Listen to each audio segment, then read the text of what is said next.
الحمد لله وكفى والصلاة والسلام على عباده الذين اصطفى خصوصا على أفضلهم وخاتم النبيين محمد الأمين وعلى آله وصحبه أجمعين.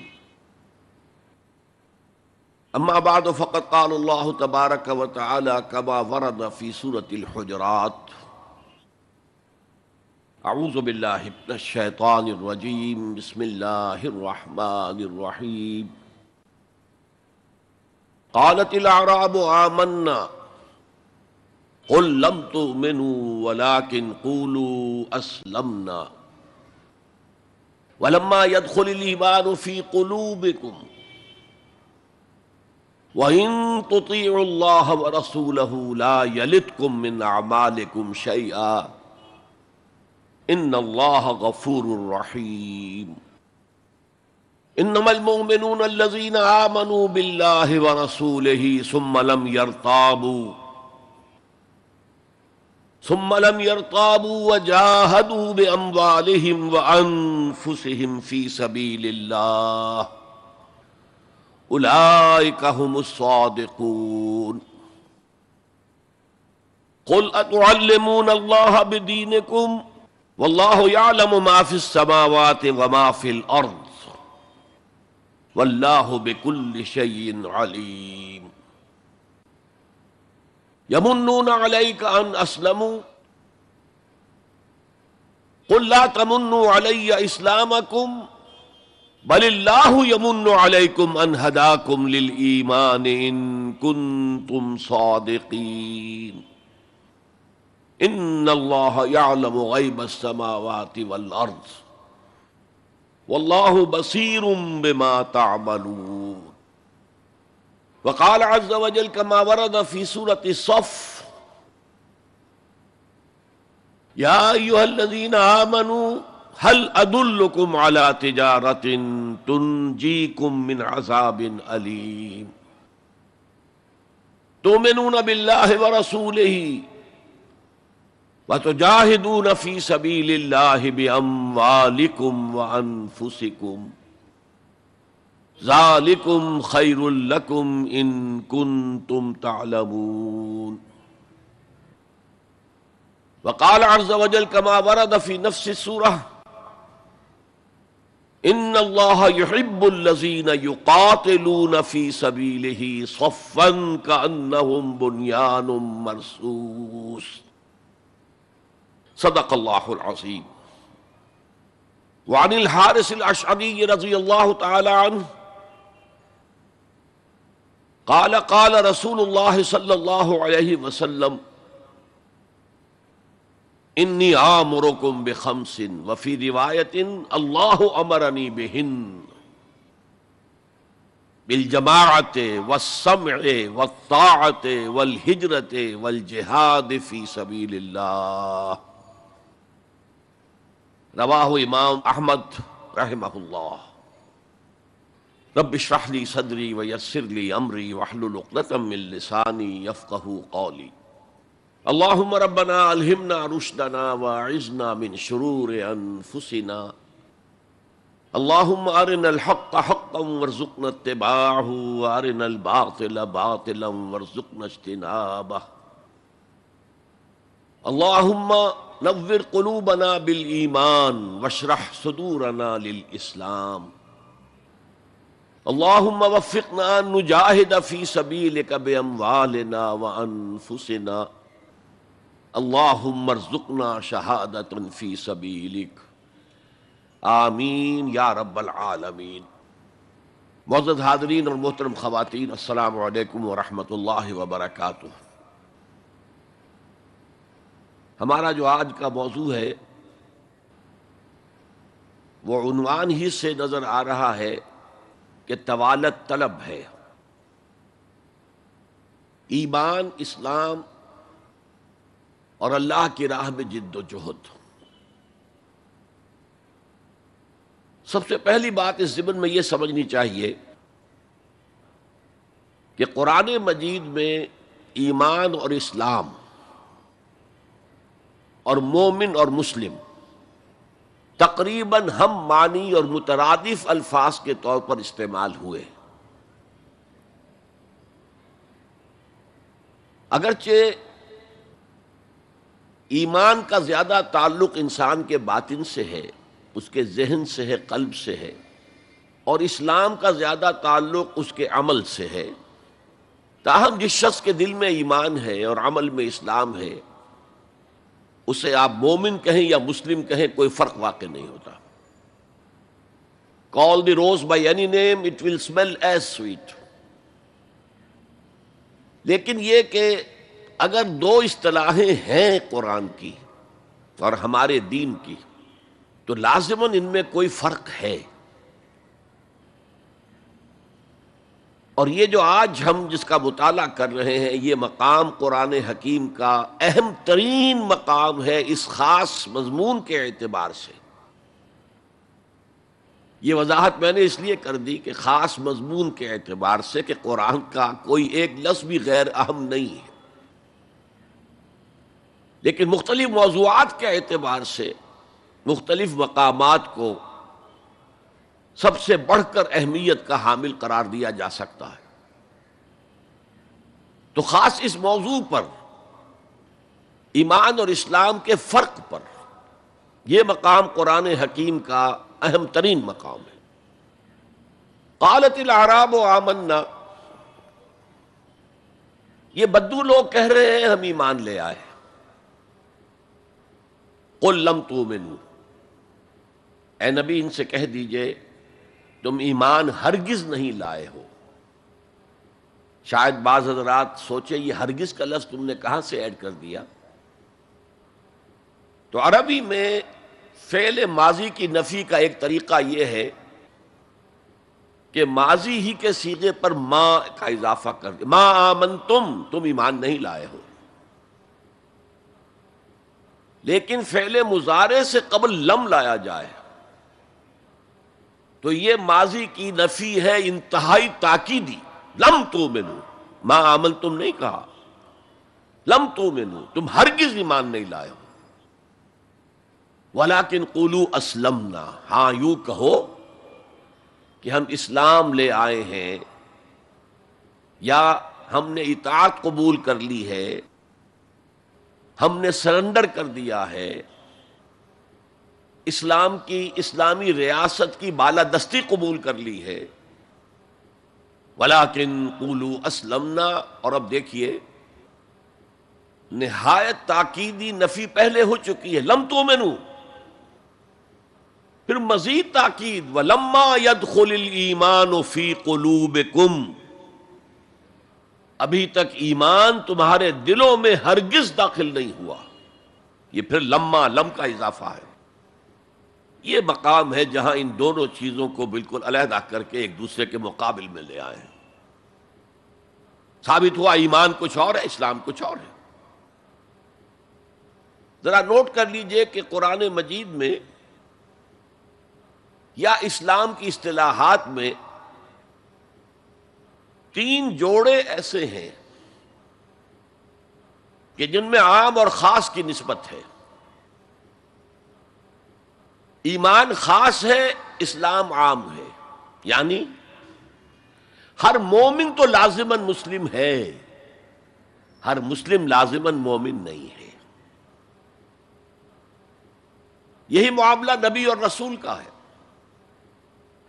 نبی عام ہے، رسول خاص ہے. ہر رسول تو لازماً نبی ہے، لیکن ہر نبی لازماً رسول نہیں ہے. یہی معاملہ جہاد اور قتال کا ہے. قتال تو لازماً جہاد ہے، لیکن جہاد لازماً قتال نہیں ہے. ان اصطلاحات کے بارے میں بہت خوبصورت بات کہی ہے مفسرین نے. اذا التقیا خالفا، واذا خالفا اجتمعا. جب یہ اصطلاحات سامنے سامنے آتی ہے، ایک دوسرے کے آمنے سامنے، تو ان کے مفہوم میں اختلاف ہو جاتا ہے. لیکن علیحدہ علیحدہ آ رہی ہوں، یہاں پر اکیلی اصطلاح ایمان ہے، یہاں پر اکیلی اصطلاح اسلام ہے، تو ان کے معنی تقریباً ایک ہو جاتے ہیں۔ اور دوسرے یہ کہ یہ اصطلاحات جو ہیں جوڑے، یہ ایک دوسرے کی جگہ پر استعمال ہو جاتے ہیں۔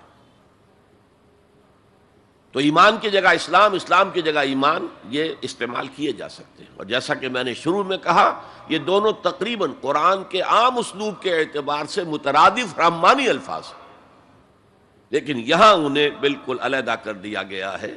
قالت الاعراب آمنا قل لم تؤمنوا ولكن قولوا اسلمنا ولما يدخل الايمان في قلوبكم۔ اب ذرا پس منظر سمجھیے کہ یہ کون لوگ تھے جن سے یہ کہا جا رہا ہے۔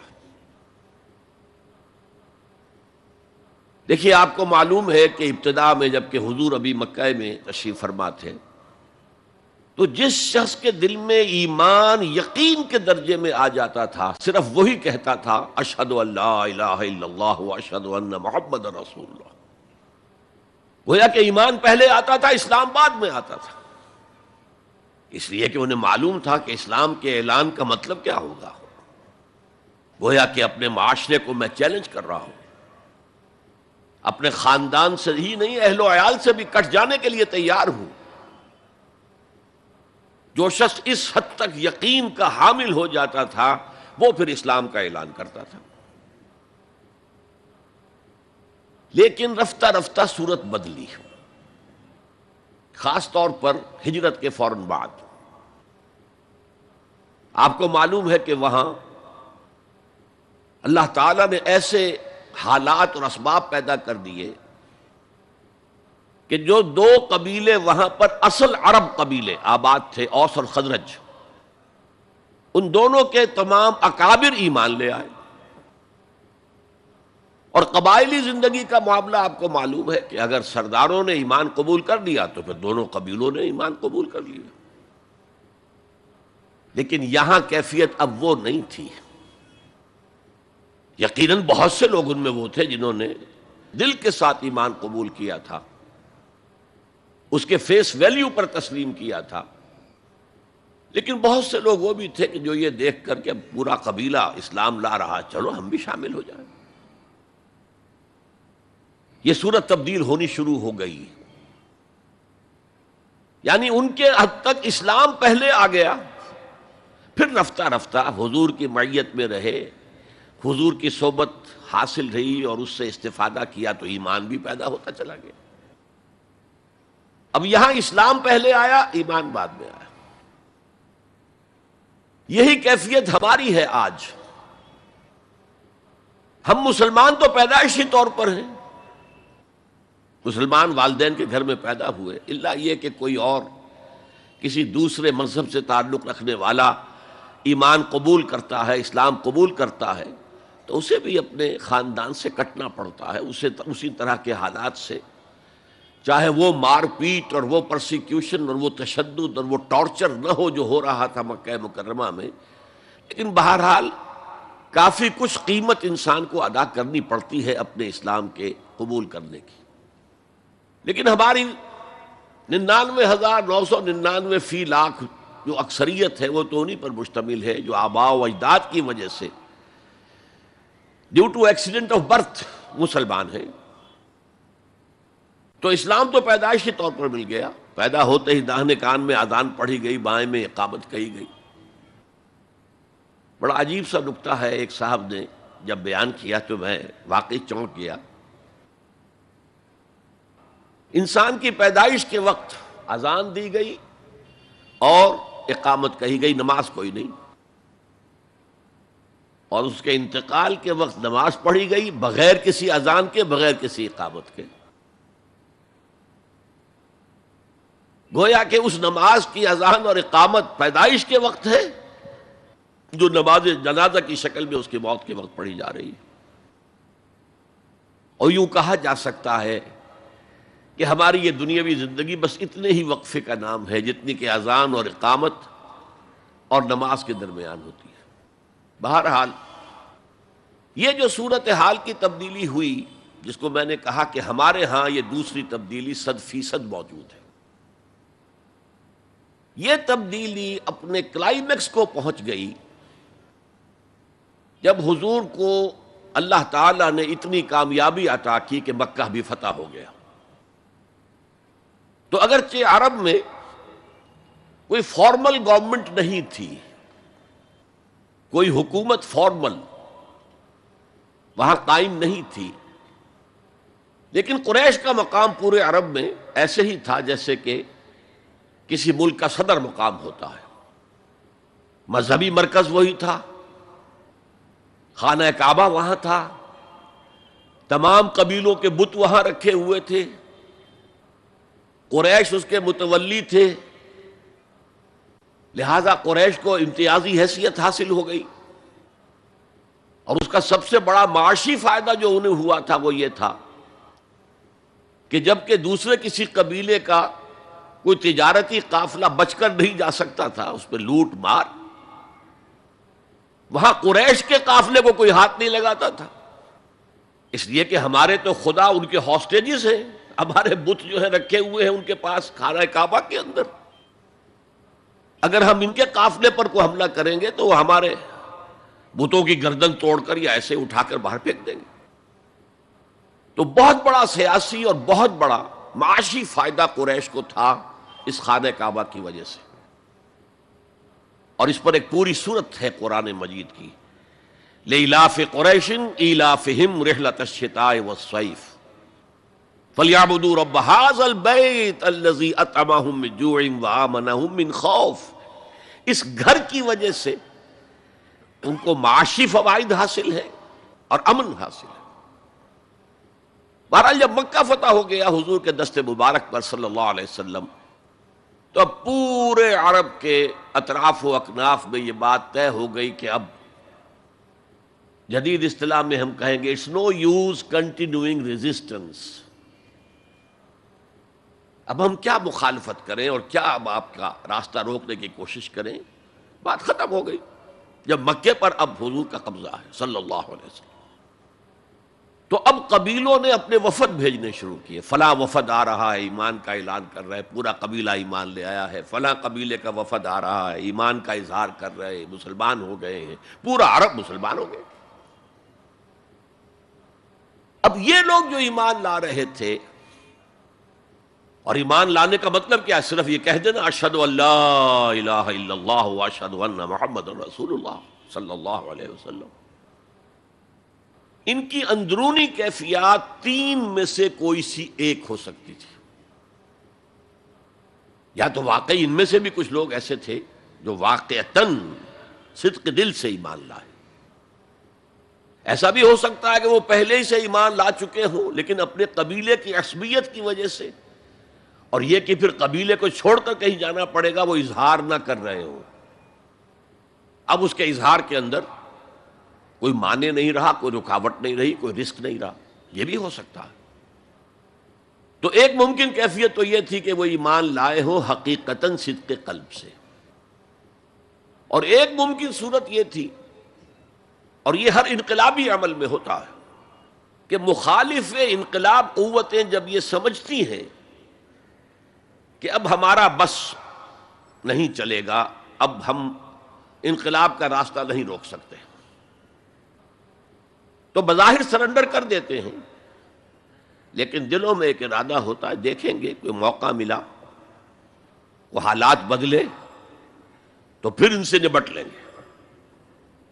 اگر کسی نے اس نیت سے اسلام کا اظہار کیا تو وہ گویا کہ منافق تھا، لیکن بہت سے لوگوں کی کیفیت ہو سکتی ہے نظری اعتبار سے کہ نہ مثبت طور پر ایمان ہے نہ منفی طور پر نفاق ہے، کوئی دھوکہ دینے کا ارادہ بھی نہیں ہے، کوئی صرف ٹائم گین کرنے کے لیے اسلام کا اظہار نہیں کیا ہے،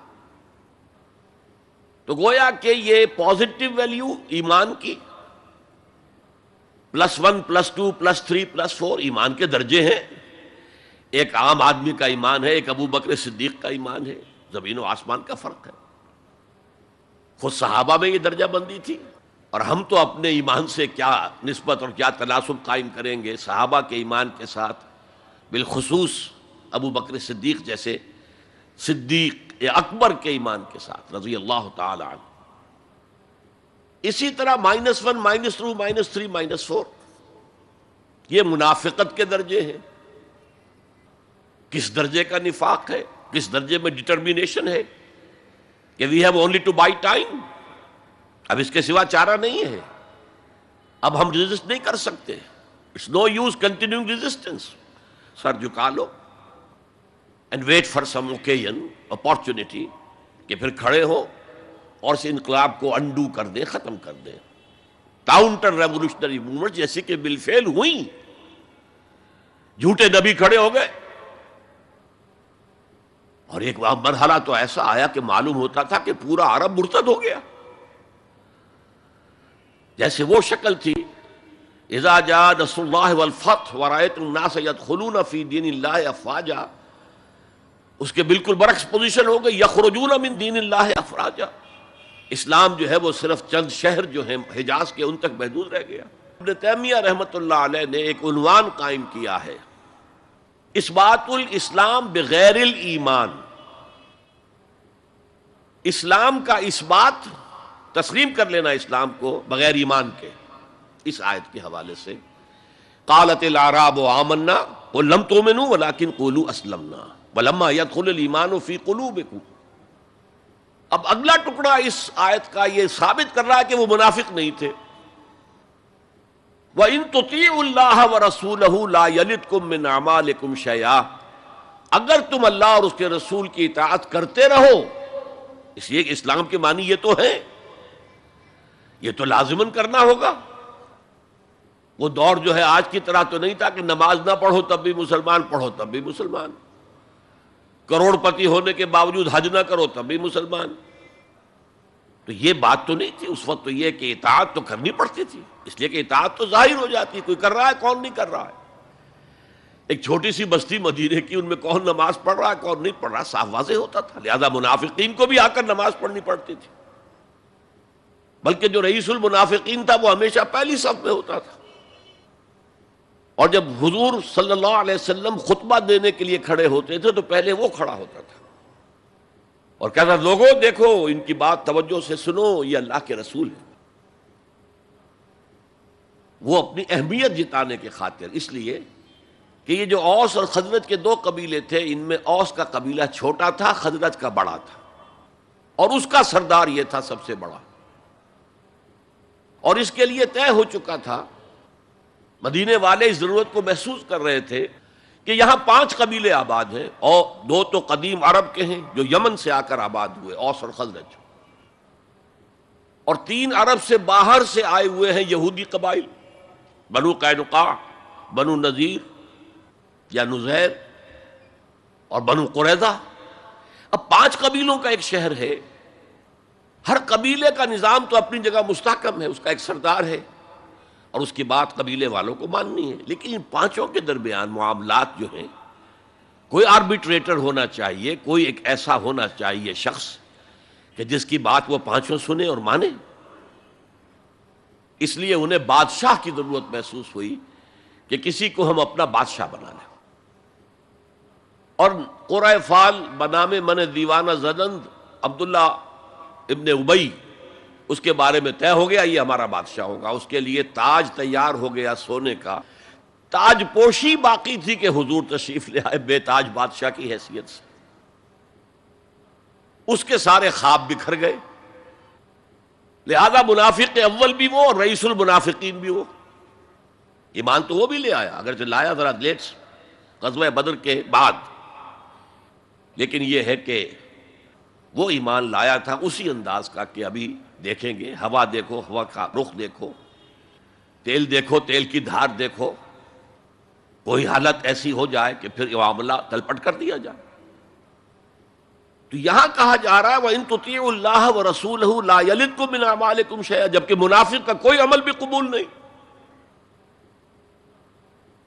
لیکن یہاں فرمایا گیا کہ اگر تم اللہ اور اس کے رسول کی اطاعت کرتے رہو گے تو اللہ تعالیٰ تمہارے اعمال کے اجر و ثواب میں کوئی کمی نہیں کرے گا. دیکھیے اصولی اعتبار سے بات یہ ہے کہ ایمان کے بغیر کوئی عمل جو ہے قبول نہ ہو. یہاں ایمان کے بغیر نیکیوں کے اعمال کے قبولیت کا اعلان کیا جا رہا ہے. گویا کہ یہ ایک خاص رعایت ہے، اس لیے آیت ختم ہو رہی ہے ان اللہ غفور الرحیم. اللہ غفور ہے، اللہ رحیم ہے. یہ اس کے شان غفاری کا صدقہ ہے، یہ اس کی شان رحیمی کا صدقہ ہے کہ اس حال میں بھی تمہارے اعمال اگر تم اطاعت کرتے رہو گے اللہ اور اس کے رسول کی تو اللہ قبول فرما لے گا. البتہ یہاں یہ نوٹ آف کوشن سامنے رہنا چاہیے کہ اطاعت جزوی نہیں، اطاعت کلی، پوری کی پوری اطاعت. دو حکم بھی دیا گیا ہے، ماننا پڑے گا. جزوی اطاعت اطاعت نہیں ہے. Partial obedience is no obedience. اس لیے کہ اگر آپ نے ایک حکم قبول کر لیا ایک نہیں کیا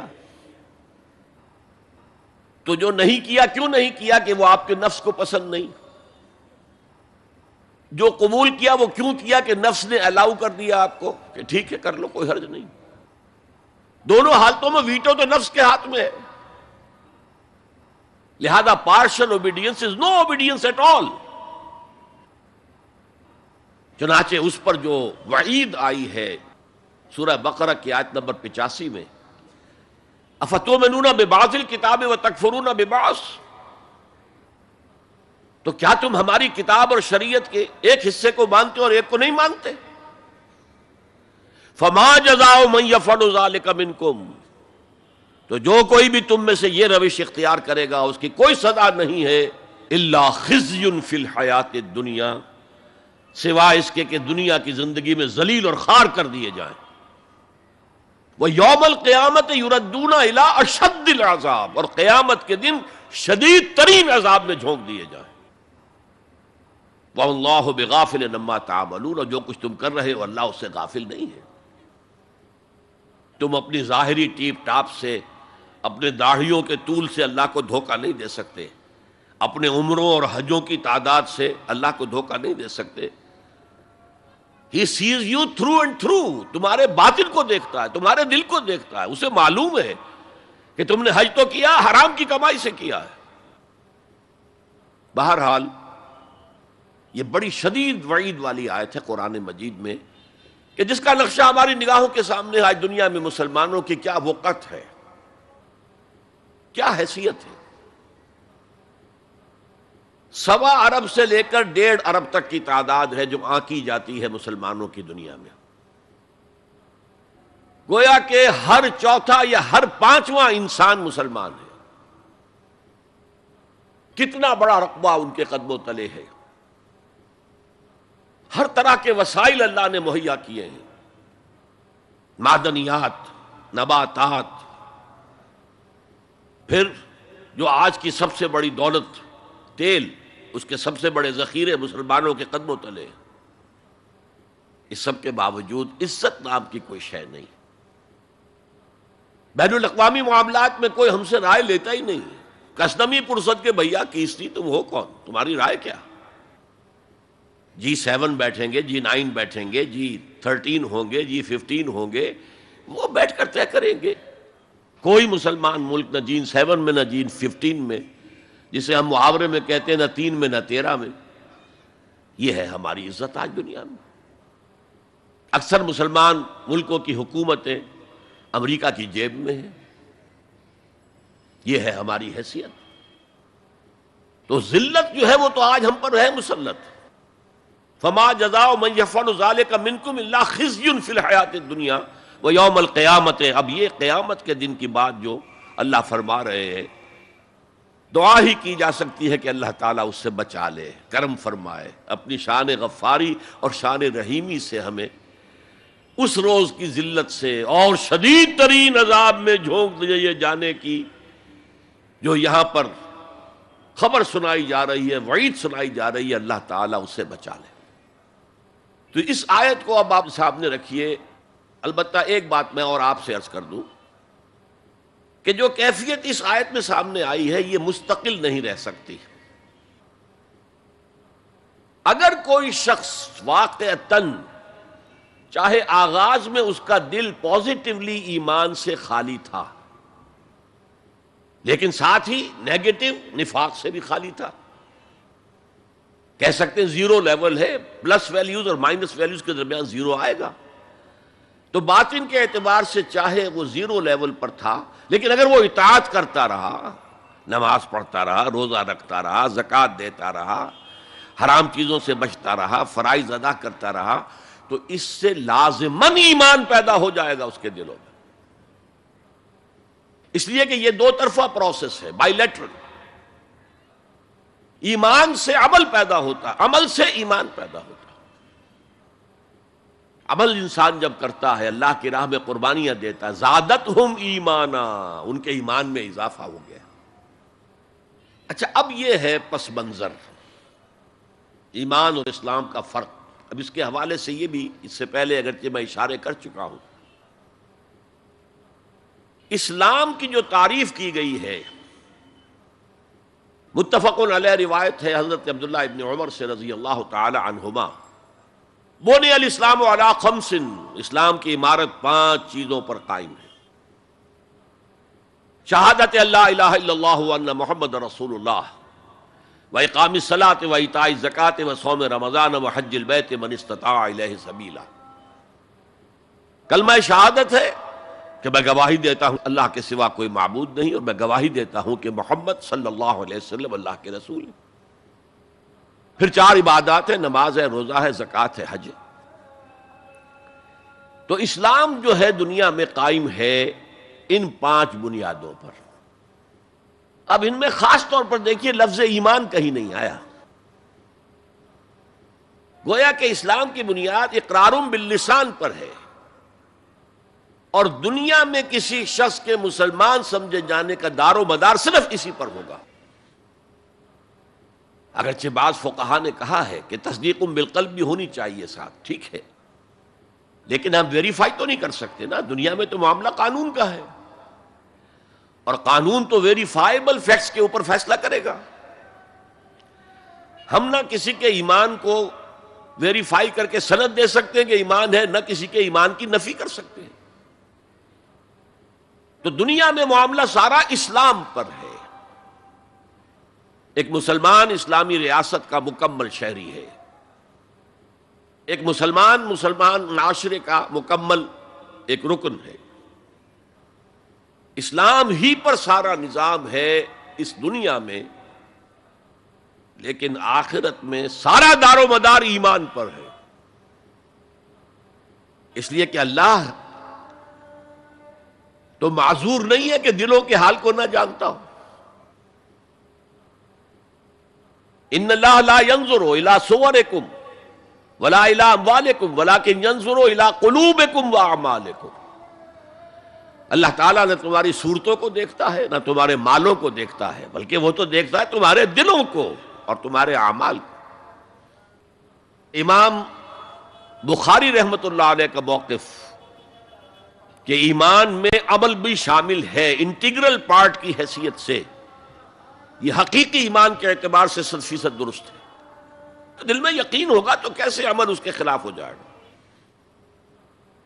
لیکن لیگل اور کانسٹیٹیوشنل لیول پر، جسے ہم اسلام کہیں گے، عمل علیحدہ ہے، ایمان علیحدہ ہے. اور ایمان حقیقی گھٹتا بھی ہے، بڑھتا بھی ہے. زادتہم ایمانا وما زادہم الا ایمانا وتسلیما، سورہ احزاب میں فرمایا کہ وہ جو 12,000 کا لشکر آ گیا تھا اور ایک شدید صورت پیدا ہو گئی تھی، اور محسوس ہوتا تھا perhaps this is the end، جیسے کہ ایک چراغ جل رہا ہے میدان میں رکھا ہوا اور جھکڑ چل رہا ہے بجھانے کے لیے. تو منافقین کا نفاق ان کی زبانوں پر آ گیا. ما وعدنا اللہ ورسولہ الا غرورا، ہم سے اللہ اور اس کے رسول نے جو وعدے کیے تھے وہ سب جھوٹے ثابت ہوئے. ہم سے کہا گیا تھا کیسر و کسریٰ کے خزانے تمہارے قدموں میں ہوں گے، اور آج کیا ہے، ہم رفع حاجت کے لیے باہر نہیں جا سکتے. تو منافقین کے اندر کا روگ جو تھا وہ ان کی زبانوں پر آ گیا. اور اہل ایمان کا معاملہ کیا ہوا؟ انہوں نے جب دیکھا رما راول احزاب، قالوا ھذا ما وعدنا اللہ ورسولہ، انہوں نے کہا یہی تو ہے جس کا ہم سے اللہ اور اس کے رسول نے وعدہ کیا تھا. یہ آیت تو سورہ بقرہ میں نازل ہو چکی تھی. وَلَنَبْلُوَنَّكُمْ بِشَيْءٍ مِّنَ الْخَوْفِ وَالْجُوعِ وَنَقْصٍ مِّنَ الْأَمْوَالِ وَالْأَنفُسِ وَالثَّمَرَاتِ وَبَشِّرِ الصَّابِرِينَ۔ ہم لازماً آزمائیں گے تمہیں، لازماً آزمائیں گے، خوف سے، بھوک سے، فقر و فاقے سے، جان اور مال اور ثمرات کے ضیاع سے اور زیاں سے۔ فصل تیار کھڑی ہے اور عین وقت آ گیا ہے جنگ کا، اور وقت پر فصل کھجور کی اتاری نہ گئی تو تباہ ہو جائے گی، لیکن نہیں، نکلنا ہے۔ یہی معاملہ تھا جو کہ تبوک کے موقع پر ہوا ہے۔ قحط کی کیفیت تھی اور اب فصل تیار تھی، اب ساری امیدیں اس فصل پر تھی، کھجور کی، لیکن ظاہر ہے کہ کھجور کی فصل اتارنا کوئی عام خواتین کا کام تو نہیں ہے، لیکن مردوں سے کہا جا رہا نکلو اللہ کی راہ میں، سب کے سب۔ پہلی مرتبہ نفیر عام تھی، ہر صاحب ایمان نکلے، تو ایک بہت بڑی آزمائش۔ تو جو راسخ الایمان تھے، صادق الایمان تھے، ان کا رد عمل سچویشن ایک ہی ہے۔ منافقین کہہ رہے ہیں ما وعدنا اللہ ورسولہ الا غرورا، ہمیں تو اللہ اور اس کے رسول نے سبز باغ دکھا کر مروا دیا، اور اہل ایمان کہہ رہے ہیں ھذا ما وعدنا اللہ ورسولہ وصدق اللہ ورسولہ وما زادہم الا ایمانا وتسلیما، اور ان میں نہیں کوئی شے بڑی مگر ایمان اور تسلیم کے۔ جبکہ وہ جو ایک کانسٹیٹیوشنل ایمان ہے وہ ایک جامد شے ہے، it's a legal status that you get as a Muslim. تو یہ اسٹیٹس نہ گھٹتا ہے نہ بڑھتا ہے۔ یہ نہیں ہو سکتا کہ ایک باپ کے اگر دو بیٹے ہیں اور ایک متقی ہے، زاہد ہے، عابد ہے، تہجد گزار ہے، دوسرا فاسق و فاجر ہے، تو وراثت میں اس تہجد گزار کو زیادہ حصہ ملے اور دوسرے کو جو ہے وہ کم ملے، نہیں، ایکول۔ المسلم کفو لکل مسلم، تمام مسلمان آپس میں جہاں تک ان کے لیگل اور پولیٹیکل حقوق کا تعلق ہے برابر۔ تو یہ فرق ہے ایمان اور اسلام میں۔ البتہ یہ میں آپ کو بتا چکا ہوں کہ یہ بھی ہو سکتا ہے کہ اسلام پہلے آئے، ایمان بعد میں آئے۔ ہم میں سے جب بھی اللہ تعالیٰ کسی کو نصیب فرما دے حقیقی ایمان، یقین والا ایمان، جیسے میں نے دعا کی اللہم نور قلوبنا بالایمان، اے اللہ ہمارے دلوں کو منور کر دے، روشن کر دے ایمان کے ساتھ، نور ایمان سے جگمگا اٹھے ہمارا دل، واشرح صدورنا للاسلام، اور ہمارے سینوں کو کھول دے اسلام کے لیے، اسلام کی ہر شے ہمیں حسین نظر آئے۔ حضور صلی اللہ علیہ وسلم کی حیات طیبہ کے آخری ایام میں یہ واقعہ پیش آیا کہ حضور مسجد نبوی میں تشریف فرما ہے، مجمع موجود ہے، اچانک ایک شخص ظاہر ہوتا، شدید و بیاض الثیاب، شدید و سواد الشعر، اس کا لباس انتہائی سفید صاف، کوئی اس پر دھبا نہیں، داغ نہیں، میل نہیں، بال انتہائی سیاہ چمکدار، گرد آلود نہیں، ولا یعرفہ احد منا، اور ہم میں سے اسے کوئی پہچانتا بھی نہیں تھا۔ کسی بھی ریت سے، خاک سے بالکل آلودہ ہوئے بغیر بال ہیں، تو شاید یہ مدینے کا رہنے والا ہو، تو مدینے والوں میں سے کوئی تو ہوتا کہ جو اس کو جانتا پہچانتا، کوئی نہ کوئی تو گریٹ کرتا اس کو مجمع میں، آؤ آؤ ادھر آ جاؤ، میرے پاس آ جاؤ، کوئی نہیں۔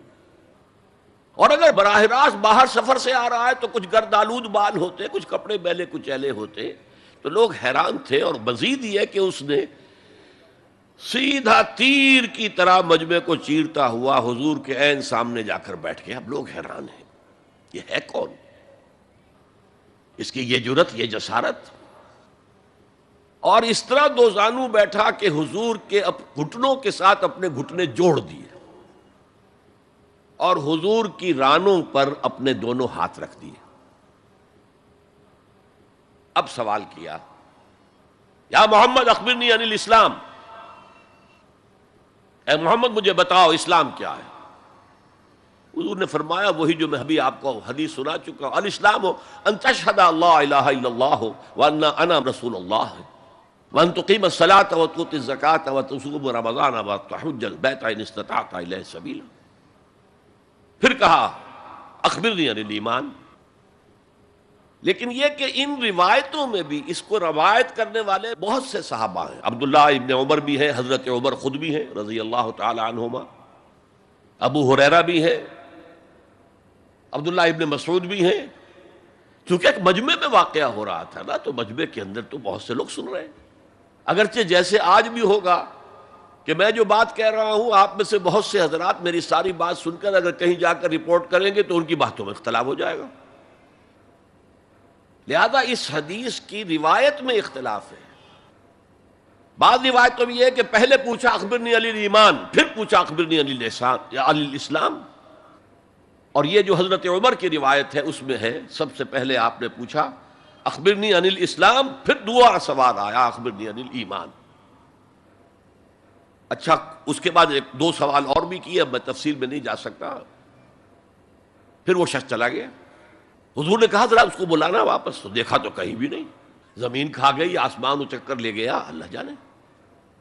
تب حضور نے فرمایا اوہ یہ جبرائیل تھے جو تمہیں تمہارا دین سکھانے آئے تھے. یعلمکم دینکم اذ لم تسألوہ، جبکہ تم نے اس کے بارے میں سوال نہیں کیا.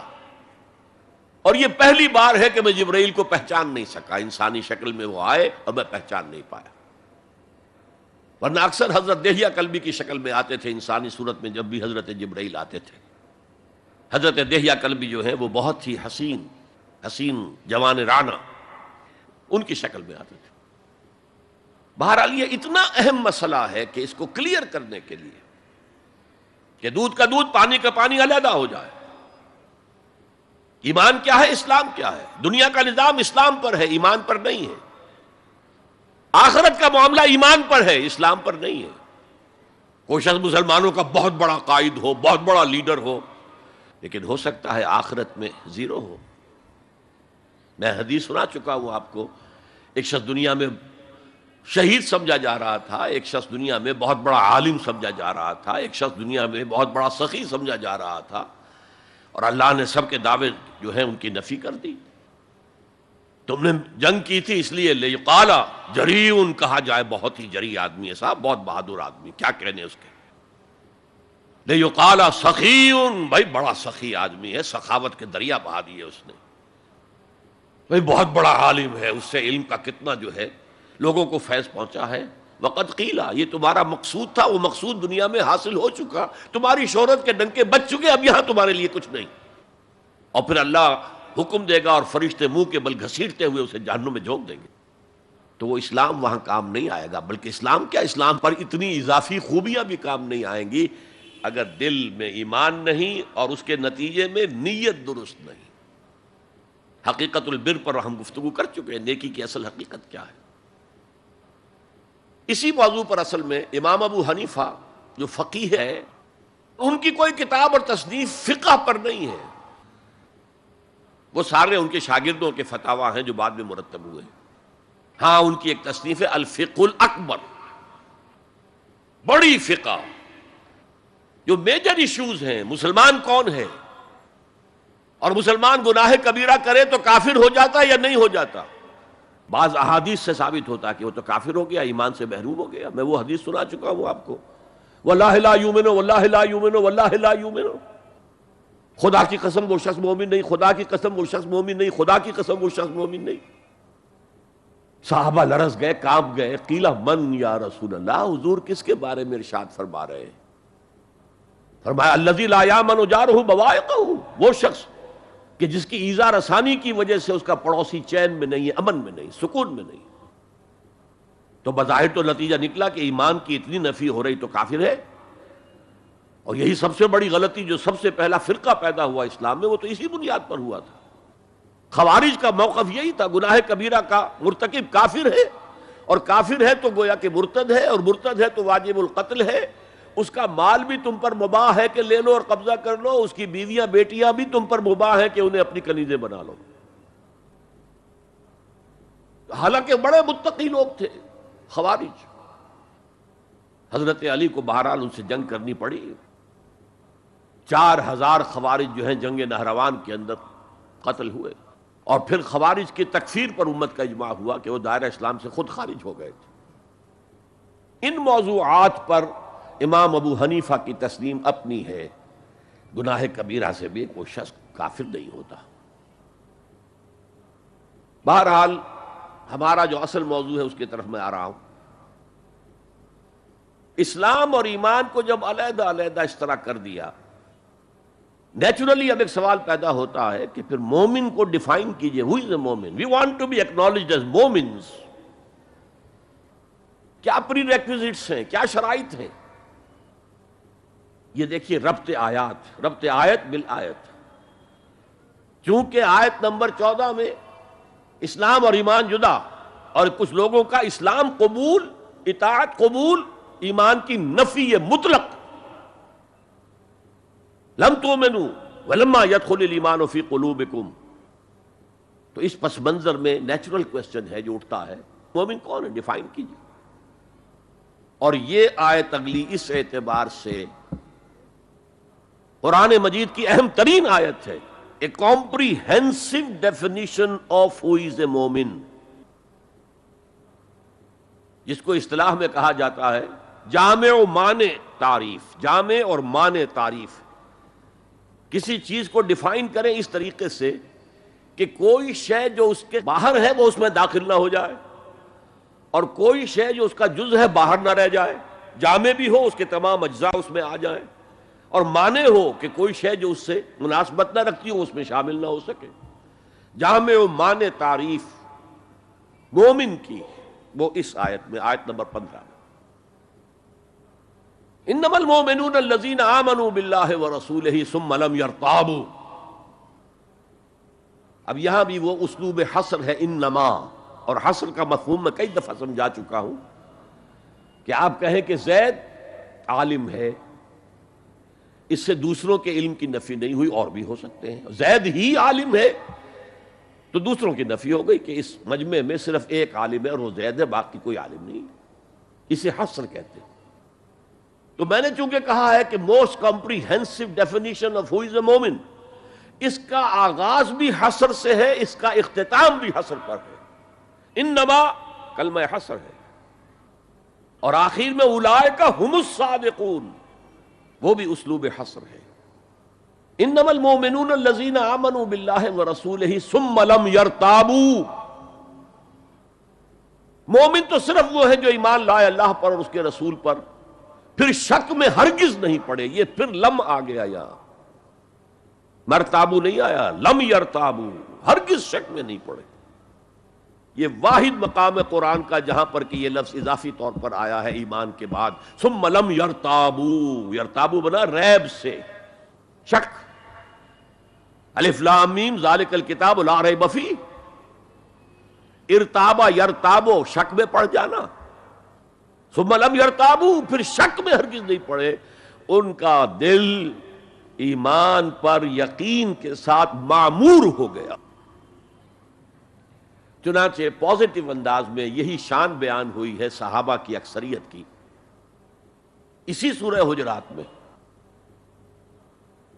فرمایا گیا صحابہ کرام سے وَلَٰكِنَّ اللَّهَ حَبَّبَ إِلَيْكُمُ الْإِيمَانَ وَزَيَّنَهُ فِي قُلُوبِكُمْ. اللہ نے تو تمہارے نزدیک ایمان کو محبوب بنا دیا ہے اور تمہارے دلوں میں کھبا دیا ہے، مزین کر دیا تمہارے دلوں کو ایمان سے، منور کر دیا تمہارے دلوں کو ایمان سے. تو یہاں فرمایا انما المؤمنون الذین آمنوا باللہ ورسولہ ثم لم یرتابوا، اضافی شرط. وجاہدوا باموالہم وانفسہم فی سبیل اللہ، اور جہاد کیا انہوں نے اپنے مالوں کے ساتھ اور جانوں کے ساتھ اللہ کی راہ میں. یہ دوسری شرط لازم.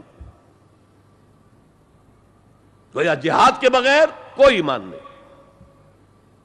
یہ جامع و مانع تعریف ہے. اولئک ھم الصادقون، صرف یہ لوگ سچے ہیں. یہ اگر دعویٰ کریں آمنا تو ٹھیک ہے، ان کا دعویٰ صحیح ہے، درست ہے، لیکن یہ دو پری ریکوزٹس پورے کرنے ہوں گے. اب اس کو میں سمجھانے کے لیے کہا کرتا ہوں کہ دیکھیے یہ 5 ارکان تو اسلام کے ہو گئے، کلمہ شہادت، نماز، روزہ، حج، زکوٰۃ. اس میں جب حقیقی ایمان دلوں میں اتر جائے گا تو ایک تو رکن یہاں اضافی ہو جائے گا، یقین قلب. صرف گواہی نہیں، صرف وربل اٹیسٹیشن نہیں، یقین قلب بھی. اور دوسرا عمل میں آ جائے گا جہاد فی سبیل اللہ. وہ پانچوں ارکان قائم رہیں گے. اسلام عام ہے، ایمان خاص ہے، تو اسلام کے 5 ارکان تو ہیں موجود، وہ تو شامل رہیں گے. اگرچہ ظاہر بات ہے جب دل میں یقین پیدا ہو جائے گا تو اب نماز کی شان کچھ اور ہوگی. ایک ہے چھدا اتارا جا رہا ہے، بس نماز ایک فقہی جو ہے وہ ہم نے ادا کر دی ہے، جس کو کہا گیا ہے کہ جیسے مرغا ٹھونگے مارتا ہے ایسے سجدے کیے ہیں اور گئے. ایک نماز وہ ہوگی جسے حضور نے کہا الصلاۃ معراج المومنین. تو ایمان حقیقی کے ساتھ نماز کی شان کچھ اور ہوگی، اور ایک اس رسمی سے اسلام کے ساتھ نماز کی شان کچھ اور ہوگی. لیکن وہ 5 ارکان قائم رہیں گے، 2 کا اضافہ ہو جائے گا. شہادت کے بعد اس کے ساتھ یقین قلبی، اور ان 4 عبادات کے ساتھ جہاد فی سبیل اللہ. یہ جو رے آف لائٹ کا جو اسپیکٹرم بنتا ہے اسے پرزم میں سے جب گزارے تو 7 روشنیاں نظر آتی ہیں. وہ تو نظر آتی ہیں، 2 اور بھی ہیں جو نظر نہیں آتی. Ultra violet, infra red. یہ الٹرا وائلٹ ہے اور یہ انفرا ریڈ ہے جہاد والی، جس میں جانیں دینی پڑتی ہے، خون کا معاملہ بھی آتا ہے. یہ گویا کہ حقیقی ایمان کے 7 ارکان ہو جائیں گے، 5 جمع 2. تب وہ شخص مومن کہلانے کا مستحق ہوگا. قُلْ أَتُعَلِّمُونَ اللَّهَ بِدِينِكُمْ، اے نبی ان سے کہیے تم اللہ کو بتانا چاہتے ہو، جتلانا چاہتے ہو اپنا دین. میں چونکہ ہریانہ میں پیدا ہوا تھا، حصار میں، تو وہاں کی جو مقامی بولی تھی اس کی کچھ چیزیں یاد ہیں. تھوتھا چنا باجے گھنا. جو چنا اندر سے خالی ہو گیا، کیڑا کھا چکا ہے، اس کے اندر آواز زیادہ ہو جاتی ہے. خالی برتن زیادہ آواز دیتا ہے، برتن بھرا ہوا ہے تو ظاہر بات ہے ڈل ہو جائے گی. تو وہاں تھوتھا چنا، کھوکھلا چنا، باجے گھنا، اس کی آواز جو ہے زیادہ آتی ہے. تو جن کے دلوں میں وہ ایمان نہیں تھا وہ بڑھ چڑھ کر کے ہم دیکھیے جی ہم تو اسلام لے آئے، ہم تو بغیر لڑے بھڑے اسلام لے آئے. حضور ہمارے ساتھ تو خصوصی معاملہ ہونا چاہیے، ہمیں زکوٰۃ میں سے خصوصی حصہ ملنا چاہیے. یہ جو وہ جتلاتے تھے اپنے دین کو، تو فرمایا قُلْ أَتُعَلِّمُونَ اللَّهَ بِدِينِكُمْ، کیا اللہ کو اپنا دین جتلا رہے ہو. وَاللَّهُ يَعْلَمُ مَا فِي السَّمَاوَاتِ وَمَا فِي الْأَرْضِ، اللہ کو تو معلوم ہے جو کچھ آسمانوں میں ہے اور جو کچھ زمین میں ہے. وَاللَّهُ بِكُلِّ شَيْءٍ عَلِيمٌ، اللہ تو ہر چیز کا جاننے والا ہے. اگر حقیقی ایمان تمہارے دلوں میں تو اللہ کو معلوم ہے، اور جیسا ایمان تم لائے ہو اللہ جانتا ہے اس کو.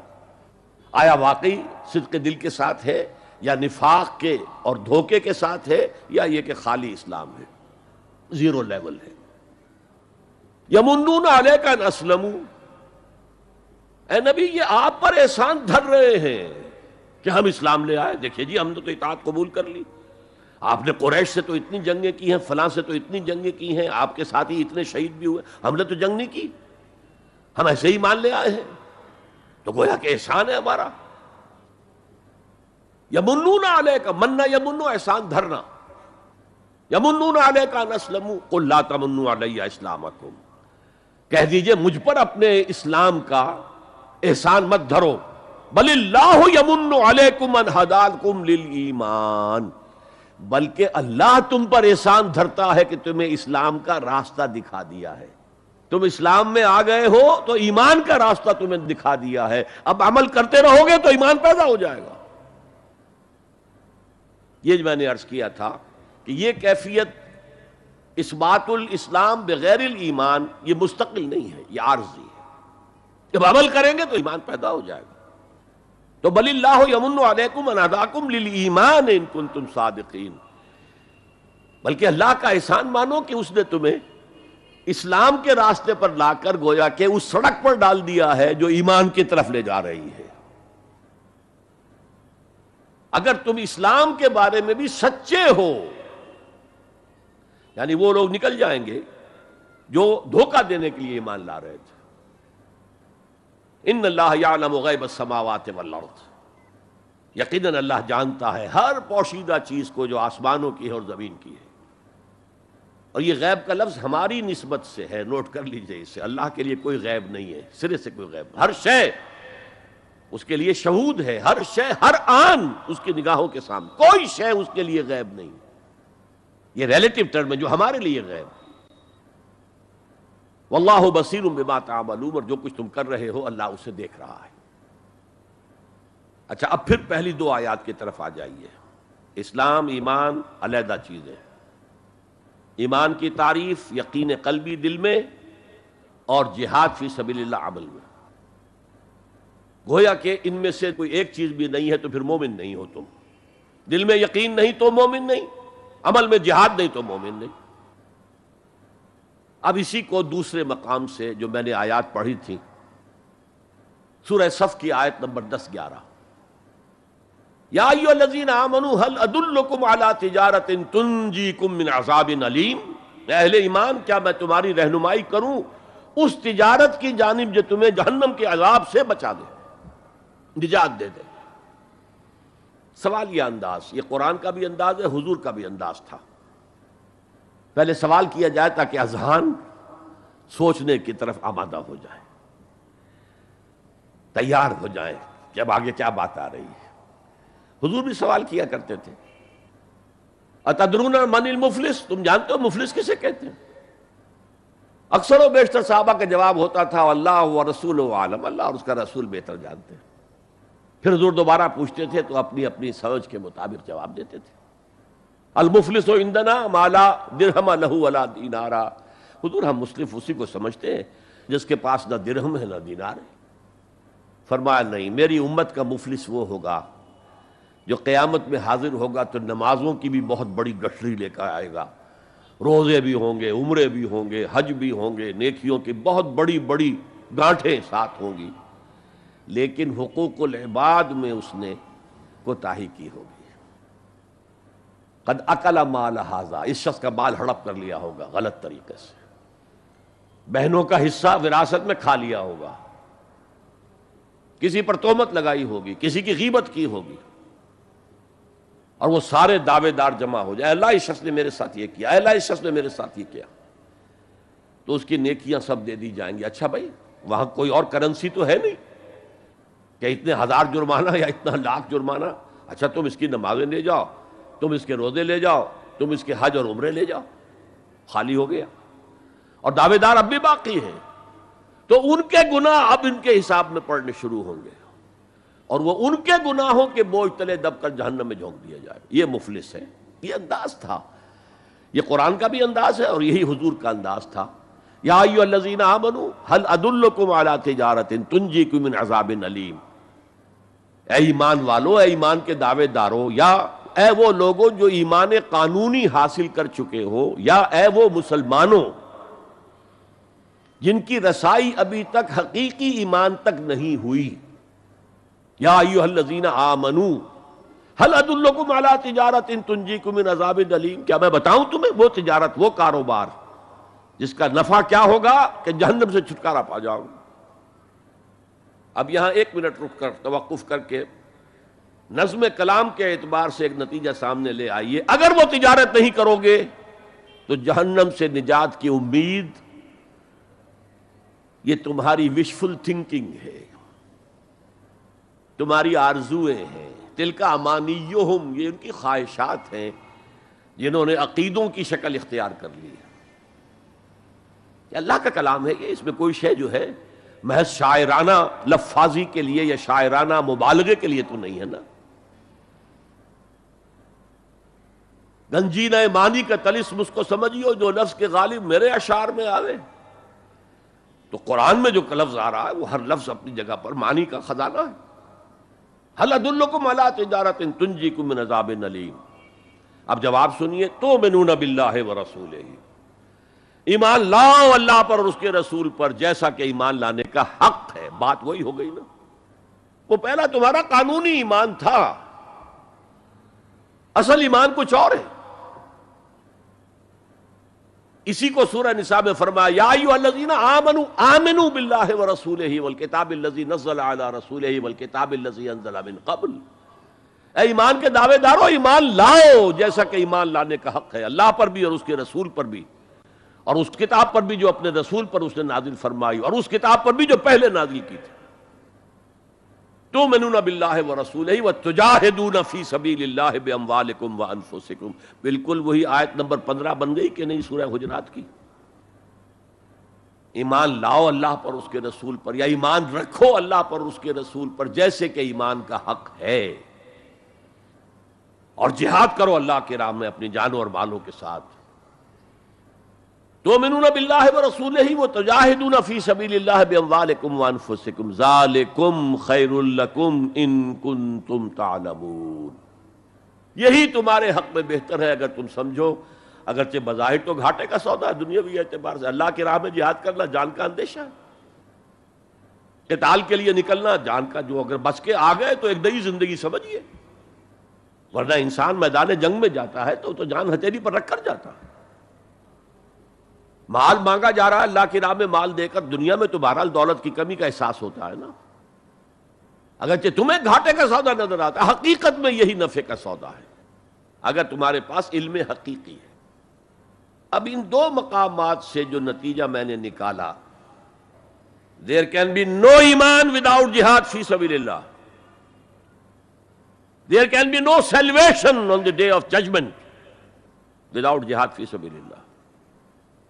کس قدر اہم ہے جہاد فی سبیل اللہ کو اب سمجھنا، اس کے تقاضوں کو جاننا، اس کی شرائط کا فہم حاصل کرنا. اس ضمن میں جو دنیا میں آج غلط فہمیاں پھیلی ہوئی ہیں اور زبردستی پھیلائی بھی جا رہی ہیں جان بوجھ کر، اس کا اصل سبب ہم خود ہیں. ہماری بہت بڑی غلطی ہوئی، بہت بڑی غلطی ہوئی، بہت بڑی غلطی ہوئی کہ ہم نے جہاد اور قتال کو ہم مانی قرار دے دیا. یہ بھی جوڑا وہی ہے، عام اور خاص. لیکن جہاد اور قتال یہ ہم مانی نہیں ہیں، سینونیمس نہیں ہیں. اسی لیے میں نے سورہ صفی کی آیت نمبر 4 بھی آپ کو سنائی. اب یہ اس اعتبار سے جہاد اور قتال فی سبیل اللہ پر قرآن مجید کی جامع ترین صورت ہے. کل 14 آیتیں، اس میں جہاد فی سبیل اللہ کا ذکر بھی ہے یہ آیت نمبر 11 کے اندر، اور آیت نمبر 4 میں قتال فی سبیل اللہ کا حکم بھی ہے. ان اللہ یحب الذین یقاتلون فی سبیلہ صفا کانہم بنیان مرصوص. اللہ کو محبوب تو وہ بندے ہیں اس کے جو اس کی راہ میں جنگ کرتے ہیں صفیں باندھ کر گویا کہ سیسا پلائی ہوئی دیوار ہے. قتال فی سبیل اللہ، جہاد فی سبیل اللہ، دو اصطلاحات ہیں، ان کا مفہوم بالکل ایک تو نہیں ہو سکتا. ہمارے ہاں ان دونوں کو مترادف قرار دے دیا. اس کے نتائج کیا نکلے؟ قتال ہر وقت تو ہوتا ہی نہیں، لہذا جہاد ثانوی شے ہو گیا، اس کی اہمیت ہی نہیں رہی. وہ جو بیک برنر کی جگہ ہوتی ہے وہاں رکھ دیا گیا. بعض لوگوں نے ایک اور غلطی کی اس کے برعکس، جہاد کی اہمیت کے پیش نظر انہوں نے اسے ارکان اسلام میں داخل کر دیا. یہ بہت بڑی جسارت ہے، اس لیے کہ متفق علیہ حدیث حضرت عبداللہ ابن عمر سے میں سنا چکا ہوں 5 ارکان اسلام کے، اور حدیث جبرائیل میں اسلام کی ڈیفینیشن وہی 5 چیزیں. چھٹی چیز داخل کرنے کا کسی کو حق نہیں. ارکان اسلام میں جہاد فی سبیل اللہ شامل نہیں، ارکان ایمان میں شامل ہے. There can be no ایمان without جہاد فی سبیل اللہ, and there can be no salvation. نجات کا کوئی امکان نہیں ہے اگر جہاد فی سبیل اللہ نہیں. ہم نے مترادف بنا کر ایک طرف تو سیکنڈری حیثیت دے دی اس کو, اور اس سے ستم بالائے ستم مسلمان جنگ کرے وہ جہاد فی سبیل اللہ ہے. مسلمان بادشاہ ہے, زانی ہے, شرابی ہے, بدماش ہے, عیاش ہے, اور وہ صرف کسی اپنے پڑوسی غیر مسلم ملک پر حملہ کر رہا ہے تاکہ اس کی ریونیوز بڑھ جائیں, اس کی آمدنی بڑھ جائے, اس کی عیاشیوں کا میں اضافہ ہو جائے, وہ اور زیادہ بڑے محل بنائے, تو اس کی جنگ جہاد فی سبیل اللہ ہوگی. ہم نے بدنام کیا جہاد فی سبیل اللہ. اب غیر مسلم تو یہ سب کچھ دیکھتے ہیں, یہ جہاد کسے کہتے ہیں, اسی کے اعتبار سے پھر مفہوم ان کے سامنے آتا. یہ مغالطہ ہم نے ڈالا, اس کے نتائج آج ہم بھگت رہے ہیں.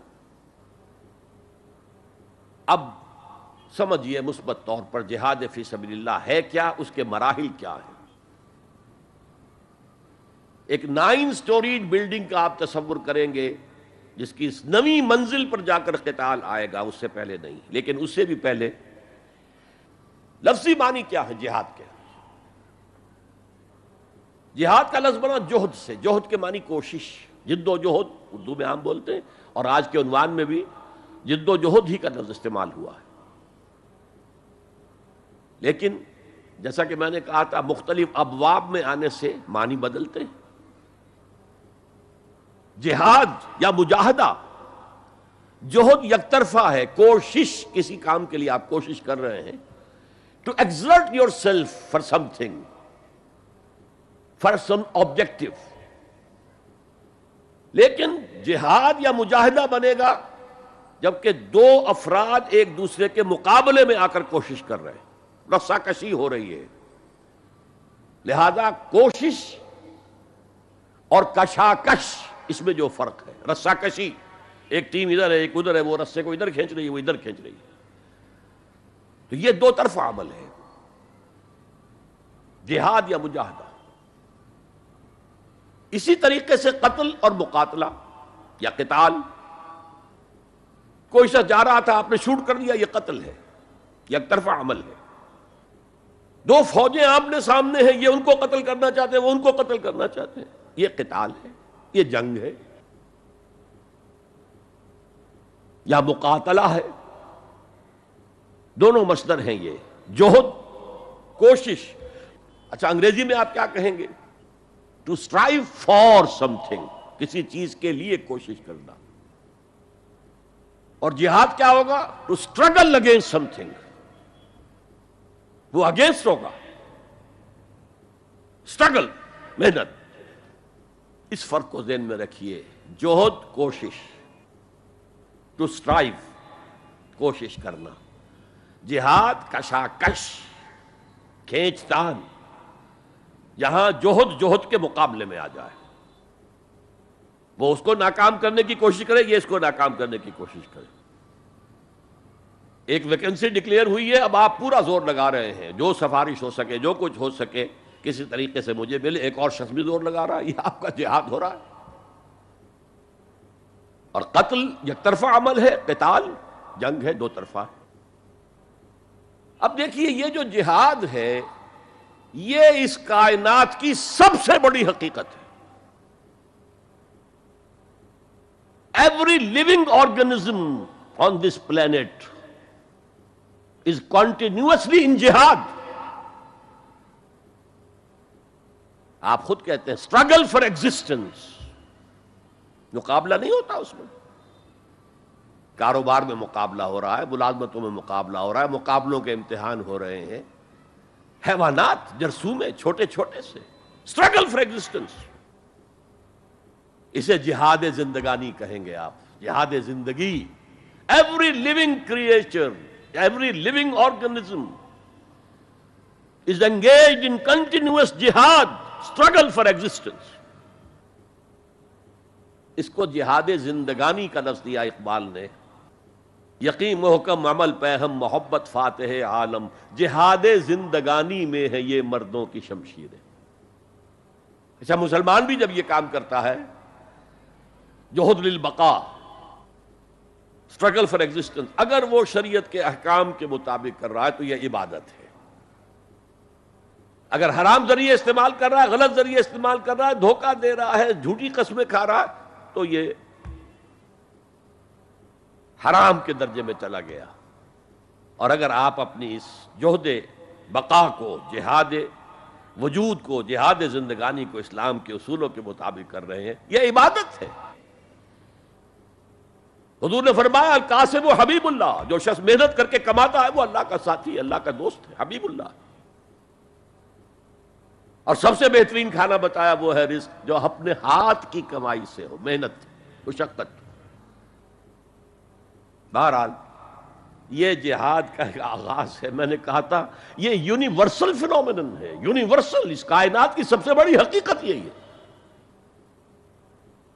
اس سے اوپر اٹھیے، انسانی سطح پر سب سے بڑا جہاد اپنے حقوق کا حصول، the freedom struggle. the struggle for self determination. کوئی قوم آ کر آپ پر حاکم ہو گئی، اس سے نجات حاصل کرنا، یہ جہاد فی سبیل الحریت. فی سبیل کسے کہتے ہیں؟ For the cause of, in the cause of. جہاد فی سبیل الحریت جائز ہے، سب کریں گے، سب کی آزادی حق ہے، کسی کو غلام بنا کر رکھنے کا کسی کو اختیار نہیں ہے. تو struggle for freedom it's a universal phenomenon. اور مسلمان بھی اگر کرے گا اور اللہ کی حدود کے اندر رہ کر کرے گا تو وہ بھی اللہ کے ہاں وہ اجر و ثواب کا مستحق ہوگا، بلکہ اگر جان دے دے گا شہید شمار ہوگا. اس لیے کہ حضور کی ایک حدیث ہے، من قتل دون مالہ فہو شہید. جو شخص اپنے مال کی حفاظت میں مارا گیا وہ بھی شہید ہے. اب آپ کہیں جا رہے تھے، آپ کے پاس کچھ مال ہے، جیب میں کچھ ہے، کوئی ڈاکو آ گئے آپ کو گھیر لیے. اب آپ کے پاس دو راستے، ایک تو آپ کہے لو بھائی جو کچھ ہے یہ حاضر ہے، لے لو، میری جان بخشی کرو، اور ایک یہ کہ آپ ڈٹ جائیں. اس ڈٹ جانے میں اگر جان چلی گئی تو آپ شہید ہیں. من قتل دون مالہ، تو مال سے تو 1000 گنا بڑی شے ہے حریت فی سبیل الحریہ. لیکن ہم نے کیا غلطی کی؟ فریڈم سٹرگل کو بھی جہاد فی سبیل اللہ کہہ دیا. بہت بڑی غلطی، جس کا سب سے بڑا مظہر میں آپ کو بتاتا ہوں. یہ مڈ 50s کی بات ہے. میں اپنے MBBS سے فارغ ہو کر منٹگومری میں، جو اب ساہیوال کہلاتا، جا کر آباد ہو گیا تھا والدین کے پاس. الجزائر میں اس وقت فریڈم سٹرگل چل رہی تھی فرانس کے خلاف. تو اس کے لیے کچھ فنڈز حاصل کرنے کے لیے ایک وفد آیا پاکستان کے دورے پر. ایک تو کرنل صاحب تھے، کرنل عودہ، وہ تو داڑھی مونچھ صاف تھے جیسے ہوتے ہیں عام طور پر فوجی. لیکن ایک بہت بڑے عالم دین علامہ بشیر الابراہیمی الجزائری، بہت مشہور، بہت بڑے عالم، وہ بھی ساتھ تھے. انہوں نے جو تقریر کی عربی میں، جہاد فی سبیل اللہ، جہاد فی سبیل اللہ. واقعہ یہ کہ وجد میں آ گیا پورا مجمع. وہ لوگ تو وجد میں نہیں آ سکے ہوں گے جنہوں نے ترجمہ، جنہوں نے سنا، لیکن میں عربی سے واقف تھا تو میں واقعتاً وجد میں آ گیا. قرآن کا بیان، حدیث کے بیان، جہاد فی سبیل اللہ کی اہمیت، جہاد فی سبیل اللہ کا مقام و مرتبہ. اچھا جو بھی ہو سکا پیسے ہم نے جمع کیے، کمیٹی بنائی، تھیلی پیش کی. ناؤ پریپیئر فار دی شاک. جب یہ جہاد کامیاب ہوا تو ایک سوشلسٹ ریاست قائم ہو گئی. How come? اگر یہ جہاد فی سبیل اللہ تھا تو اسلامی ریاست قائم ہونی چاہیے تھی. اگر درخت آم کا تھا تو اس میں نمولی کیسے لگ گئی؟ معلوم ہوا کہ ہم نے غلطی کی تھی. ہم نے اسے جہاد حریت کی بجائے جہاد فی سبیل اللہ کہہ دیا. بھئی جہاد حریت جائز ہے اور اس کے لیے جان دینا بھی شہادت ہے، لیکن آپ نے اس کو جہاد فی سبیل اللہ کیسے کہہ دیا؟ چنانچہ یہ نوٹ کر لیجئے کہ میں نے جب افغانستان میں روسی فوجیں داخل ہو گئیں تو جو وہاں پر ایک سٹرگل شروع ہوئی ہے، ریزسٹنس شروع ہوئی ہے، میں نے اسے کبھی جہاد فی سبیل اللہ نہیں مانا. جہاد فی سبیل اللہ کا نعرہ لگوا کر امریکہ نے فائدہ اٹھایا. مرے افغان اور کام بن گیا اس کا آرک رائیول جو ہے وہ ختم ہو گیا. اور نتیجہ پوری دنیا بھگت رہی ہے کہ بائی پولر کی بجائے یونی پولر دنیا ہو گئی. اور وہ جو ایک پول ہے جتنا طاقت کے نشے میں اس وقت چور چور ہے، وہ آپ کو معلوم ہے، مجھے تفصیل میں جانے کی ضرورت نہیں. میں نے کہا تھا جہاد حریت ہے، جائز ہے، to defend your country against an invader, لیکن اسے جہاد فی سبیل اللہ نہ کہیں. اچھا اس سے آگے آئیے. اب ہیومن لیول پر اس سے اوپر کا ایک کی سطح ہے، نظریے اور نظام کے لیے جہاد. ایک نظریہ تھا مارکسزم، اس کی بنا پر نظام جو بنا وہ communism. Who really believed in Marxism and communism, he struggled to establish a communist state. یہ جہاد ہے فی سبیل الاشتراکیہ، اشتراکیت کی راہ میں جہاد کر رہے ہیں. جانیں دے رہے ہیں، مر رہے ہیں، زار کی فوجیں جو ہیں وہ شوٹ کر رہی ہیں کھڑے ہو کر کے قطاروں کے اندر، جانیں دے رہے ہیں۔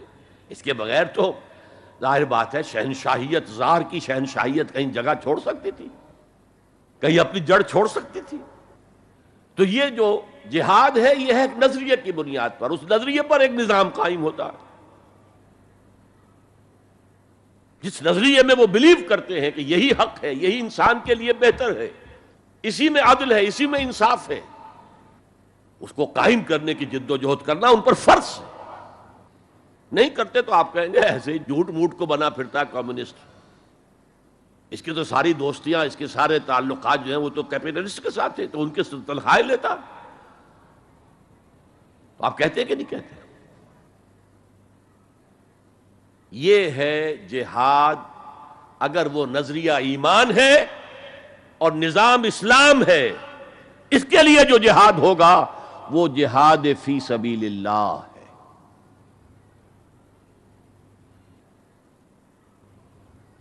کسی اور مقصد کے لیے یہ جہاد کو آپ جہاد فی سبیل اللہ نہیں کہہ سکتے۔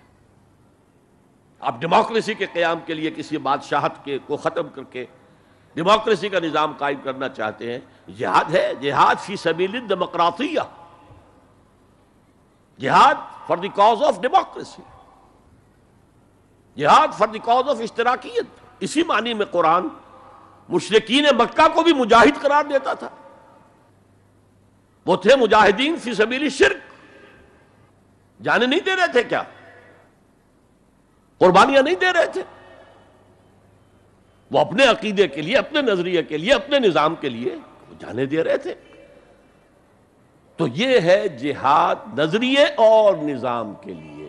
پھر میں تیسری مرتبہ دوہرا رہا ہوں، اگر وہ نظریہ ایمان ہے اور نظام اسلام کا ہے، قائم کرنا پیش نظر ہے، تو وہ ہے جہاد فی سبیل اللہ۔ اب اس کے 3 لیولز ہیں، اور ہر لیول پر 3 سب لیولز ہیں۔ سب سے پہلا جہاد فی سبیل اللہ کا مرحلہ ہے کہ ایمان دل میں آ گیا تو ایک کشاکش اندر شروع ہو جائے گی۔ میں اگر فرائیڈ کی اصطلاح استعمال کروں تو ایگو اور اڈ یا لبیڈو میں تصادم ہوگا۔ آپ کے نفس کی خواہش کچھ اور ہے، ایمان کہتا ہے غلط، کشاکش ہوگی کہ نہیں؟ یہ اندرونی جہاد ہے اپنے نفس کے خلاف۔ جیسے فرعون نے کہا تھا الیس لی ملک مصر وہذہ الانہار تجری من تحتی، کیا میں بادشاہ نہیں ہوں مصر کا؟ مصر کی حکومت میری نہیں ہے؟ اور کیا یہ ساری نہریں جو ہیں میرے نظام کے تحت نہیں چل رہی؟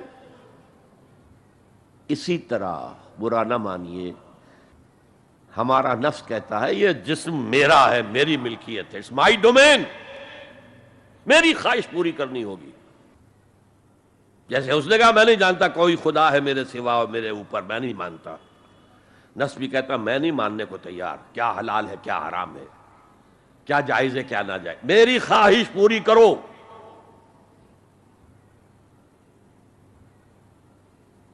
اس کے خلاف جہاد، یہ پہلی منزل کا جہاد ہے۔ اور آپ کو معلوم ہے 3 منزلہ عمارت ہے، تو بلند ترین تو ہے تیسری منزل، اہم ترین ہے پہلی منزل۔ پہلی منزل بنے گی تو دوسری بنے گی، دوسری ہوگی تو تیسری بنے گی نا۔ پہلی منزل یہ ہے اور اہم ترین یہ ہے۔ اسی لیے مولانا روم نے کہا نفس ماں ہم کم ترس فرعون نیست، میرا نفس بھی فرعون سے کم نہیں ہے، لیکن ایراعون نیست، اس کے پاس لاؤ لشکر تھا، اس نے زبان سے بھی کہہ دیا تھا انا ربکم الاعلی، میں ہوں خدا۔ میرا نفس بیچارہ اس کے پاس کوئی لاؤ لشکر نہیں، زبان سے تو یہ کچھ نہیں کہتا، اندر یہی کہتا میں بادشاہ ہوں اس وجود کا، میری مرضی پوری ہو۔ تو اسٹرگل اگینسٹ دس بیسر سیلف، ایک سیلف ہے اونچی سیلف، خودی، انا، ایگو، اور ایک ہے یہ بیسر سیلف، حیوانی جبلتیں جو اندھی بہری ہیں، جو حلال اور حرام سے انہیں کوئی غرض نہیں ہے، ان کے خلاف جہاد کرنا۔ آپ نے فرمایا صلی اللہ علیہ وسلم، المجاہد من جاہد نفسہ، اصل مجاہد وہ ہے جو اپنے نفس کے خلاف جہاد کر سکے۔ تمہارے اندر یہ دشمن تو بیٹھا ہوا ہے، تکڑا ہے، تمہیں کنٹرول کر رہا، چلے آؤ باہر کے دشمنوں سے جہاد کرنے کے لیے۔ تم نے ٹانگے کو گھوڑے کے آگے باندھ دیا۔ اور ایک دفعہ حضور سے پوچھا گیا، ای الجہاد افضل یا رسول اللہ، اے اللہ کے رسول سب سے افضل جہاد کون سا ہے؟ فرمایا ان تجاہد نفسک فی طاعت اللہ، اپنے نفس کے خلاف جہاد کرو، اسے اللہ کا مطیع کرو۔ یہ جو اندر کی کشمکش ہے، کشاکش ہے، یہ جہاد فی سبیل اللہ کا نقطہ آغاز، اللہ کا مطیع بنانا ہے نفس کو۔ اس کے ساتھ دو سب لیول اور ہیں۔ اس نفس کو بھڑکانے والی ایک قوت ہے انویزیبل، اور ویزیبل بھی ہے۔ انویزیبل قوت سب سے بڑی ابلیس، شیطان لعین، اور اس کے چیلے چانٹے جنات میں سے، اور ویزیبل میں انسانوں میں جو اس کے ایجنٹ ہیں، جو فحاشی کو کلچر کا نام دے، یہ اس ابلیس کے چیلے ہیں۔ ان کے خلاف جہاد نہیں کریں گے آپ، اگر آپ ان کے خلاف ایگریسو ایٹیٹیوڈ اختیار نہیں کریں گے تو آپ ان کے دباؤ میں آ جائیں گے۔ ان الشیطان لکم عدوا فاتخذوہ عدوا، اے لوگو یہ شیطان تمہارا دشمن ہے، اس کو اپنا دشمن سمجھو۔ وہ تمہیں سبز باغ دکھاتا ہے، بدی کو مزین کر کے دکھاتا ہے، اچھے اچھے نام اس کے رکھ دیتا ہے، اور تمہیں آمادہ کرتا ہے بدی کے ارتکاب پر۔ نہیں، وہ تمہارا دشمن ہے۔ افتتخذونہ وذریتہ اولیاء من دونی، تم مجھے چھوڑ کر اسے اور اس کے چیلے چانٹوں کو تم اپنا دوست بناتے ہو۔ نہیں، شیطان کے خلاف جنگ کرو۔ اور تیسرا اس پر سب لیول کیا ہے؟ معاشرہ اگر بگڑا ہوا ہے، اس کا عمومی رجحان برائی کی طرف ہے، تو سوشل پریشرز آپ کو ادھر دھکیلتے ہیں۔ جیسے کہ اگر کوئی موب جا رہا ہے تو اس کے ساتھ چلنا تو بہت آسان ہے، وہ خود ہی آپ کو دھکیلتا ہوا لے جائے گا۔ اس کے خلاف چلنا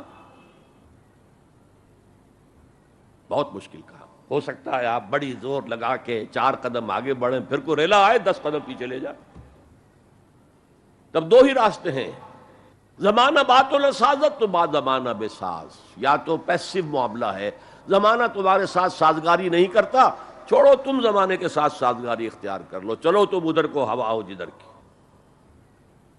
ایک یہ ہے کہ نہیں، زمانہ بات و سازت تو بعد زمانہ ستیس، زمانہ اگر تمہارے ساتھ سازگاری نہیں کر رہا تو زمانے سے جنگ کرو، لڑو، ریزسٹ کرو۔ تو 3 جہاد ہو گئے فرسٹ لیول کے، 3 سب لیولز۔ نفس امارہ، اڈ، لیبیڈو، نفس حیوانی کے خلاف جہاد، اس کو بھڑکانے والے، وسوسہ اندازی کرنے والے، اس میں پھونکے مارنے والے، شیطان اور اس کی ذریت مانوی اور ذریت نسلی، جنات اور انسانوں میں جو اس کے ایجنٹ ہیں، ان کے خلاف جہاد، معاشرے کے خلاف ایک اسٹرگل۔ اب یہ 3 جہاد آپ نے کر لیے، اللہ توفیق دے ہم میں سے ہر ایک کو، تو اب یہ جہاد آپ کے جسم سے باہر نکلے گا، خارج میں آئے گا۔ دوسری منزل ہے نظریاتی تصادم۔ اگر آپ نے ایمان کا نظریہ اختیار کیا ہے تو الحاد کا نظریہ رکھنے والے بھی موجود ہیں۔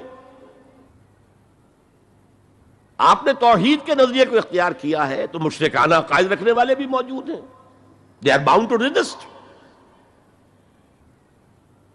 اس کے خلاف جہاد کرنا ہوگا، محنت کرنی ہوگی، اپنی بات کو دلائل سے ثابت کرنا ہوگا، اپنی بات کو اچھے انداز میں حسن اسلوب سے لوگوں کے دلوں تک پہنچانا ہوگا۔ ظاہر بات ہے وقت لگے گا، جان کھپے گی، اور اگر آپ انتہائی سنسیئر ہیں، یہ آپ کا ایک لائف لانگ اور ہول ٹائم جو ہے آپ کی انگیجمنٹ ہوگی. یہ اینڈ ٹائم از منی. جہاد بالمال، جہاد بالنفس، یہ ہے دعوت و تبلیغ کہہ لیں اسے، اپنے نظریات کو پھیلانا کہہ لیں. آخر مارکسسٹ نے اپنے نظریات کو پھیلایا پہلے پیور فلسفی کی سطح پر، ٹاپ انٹلیکچوئلز کو دنیا کے انہیں پوزیس کیا. اس کے بعد ادب کے ذریعے سے، ڈراموں کے ذریعے سے، شاعری کے ذریعے سے، افسانوں کے ذریعے سے وہ فکر جو تھا، طبقاتی شعور، کلاس کانشسنس کا شعور پیدا کیا.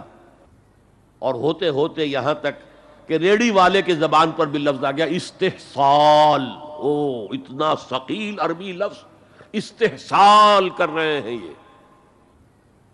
یہ سارا کام یوں ہی تو نہیں ہو گیا. کتنے ادیبوں نے، کتنے ڈرامہ نویسوں نے، کتنے شاعروں نے اس فلسفے کو پھیلایا ہوگا. اچھا، اس کے بھی 3 سب لیولز ہیں. ہر انسانی معاشرہ 3 سطح کے لوگوں پر مشتمل ہے.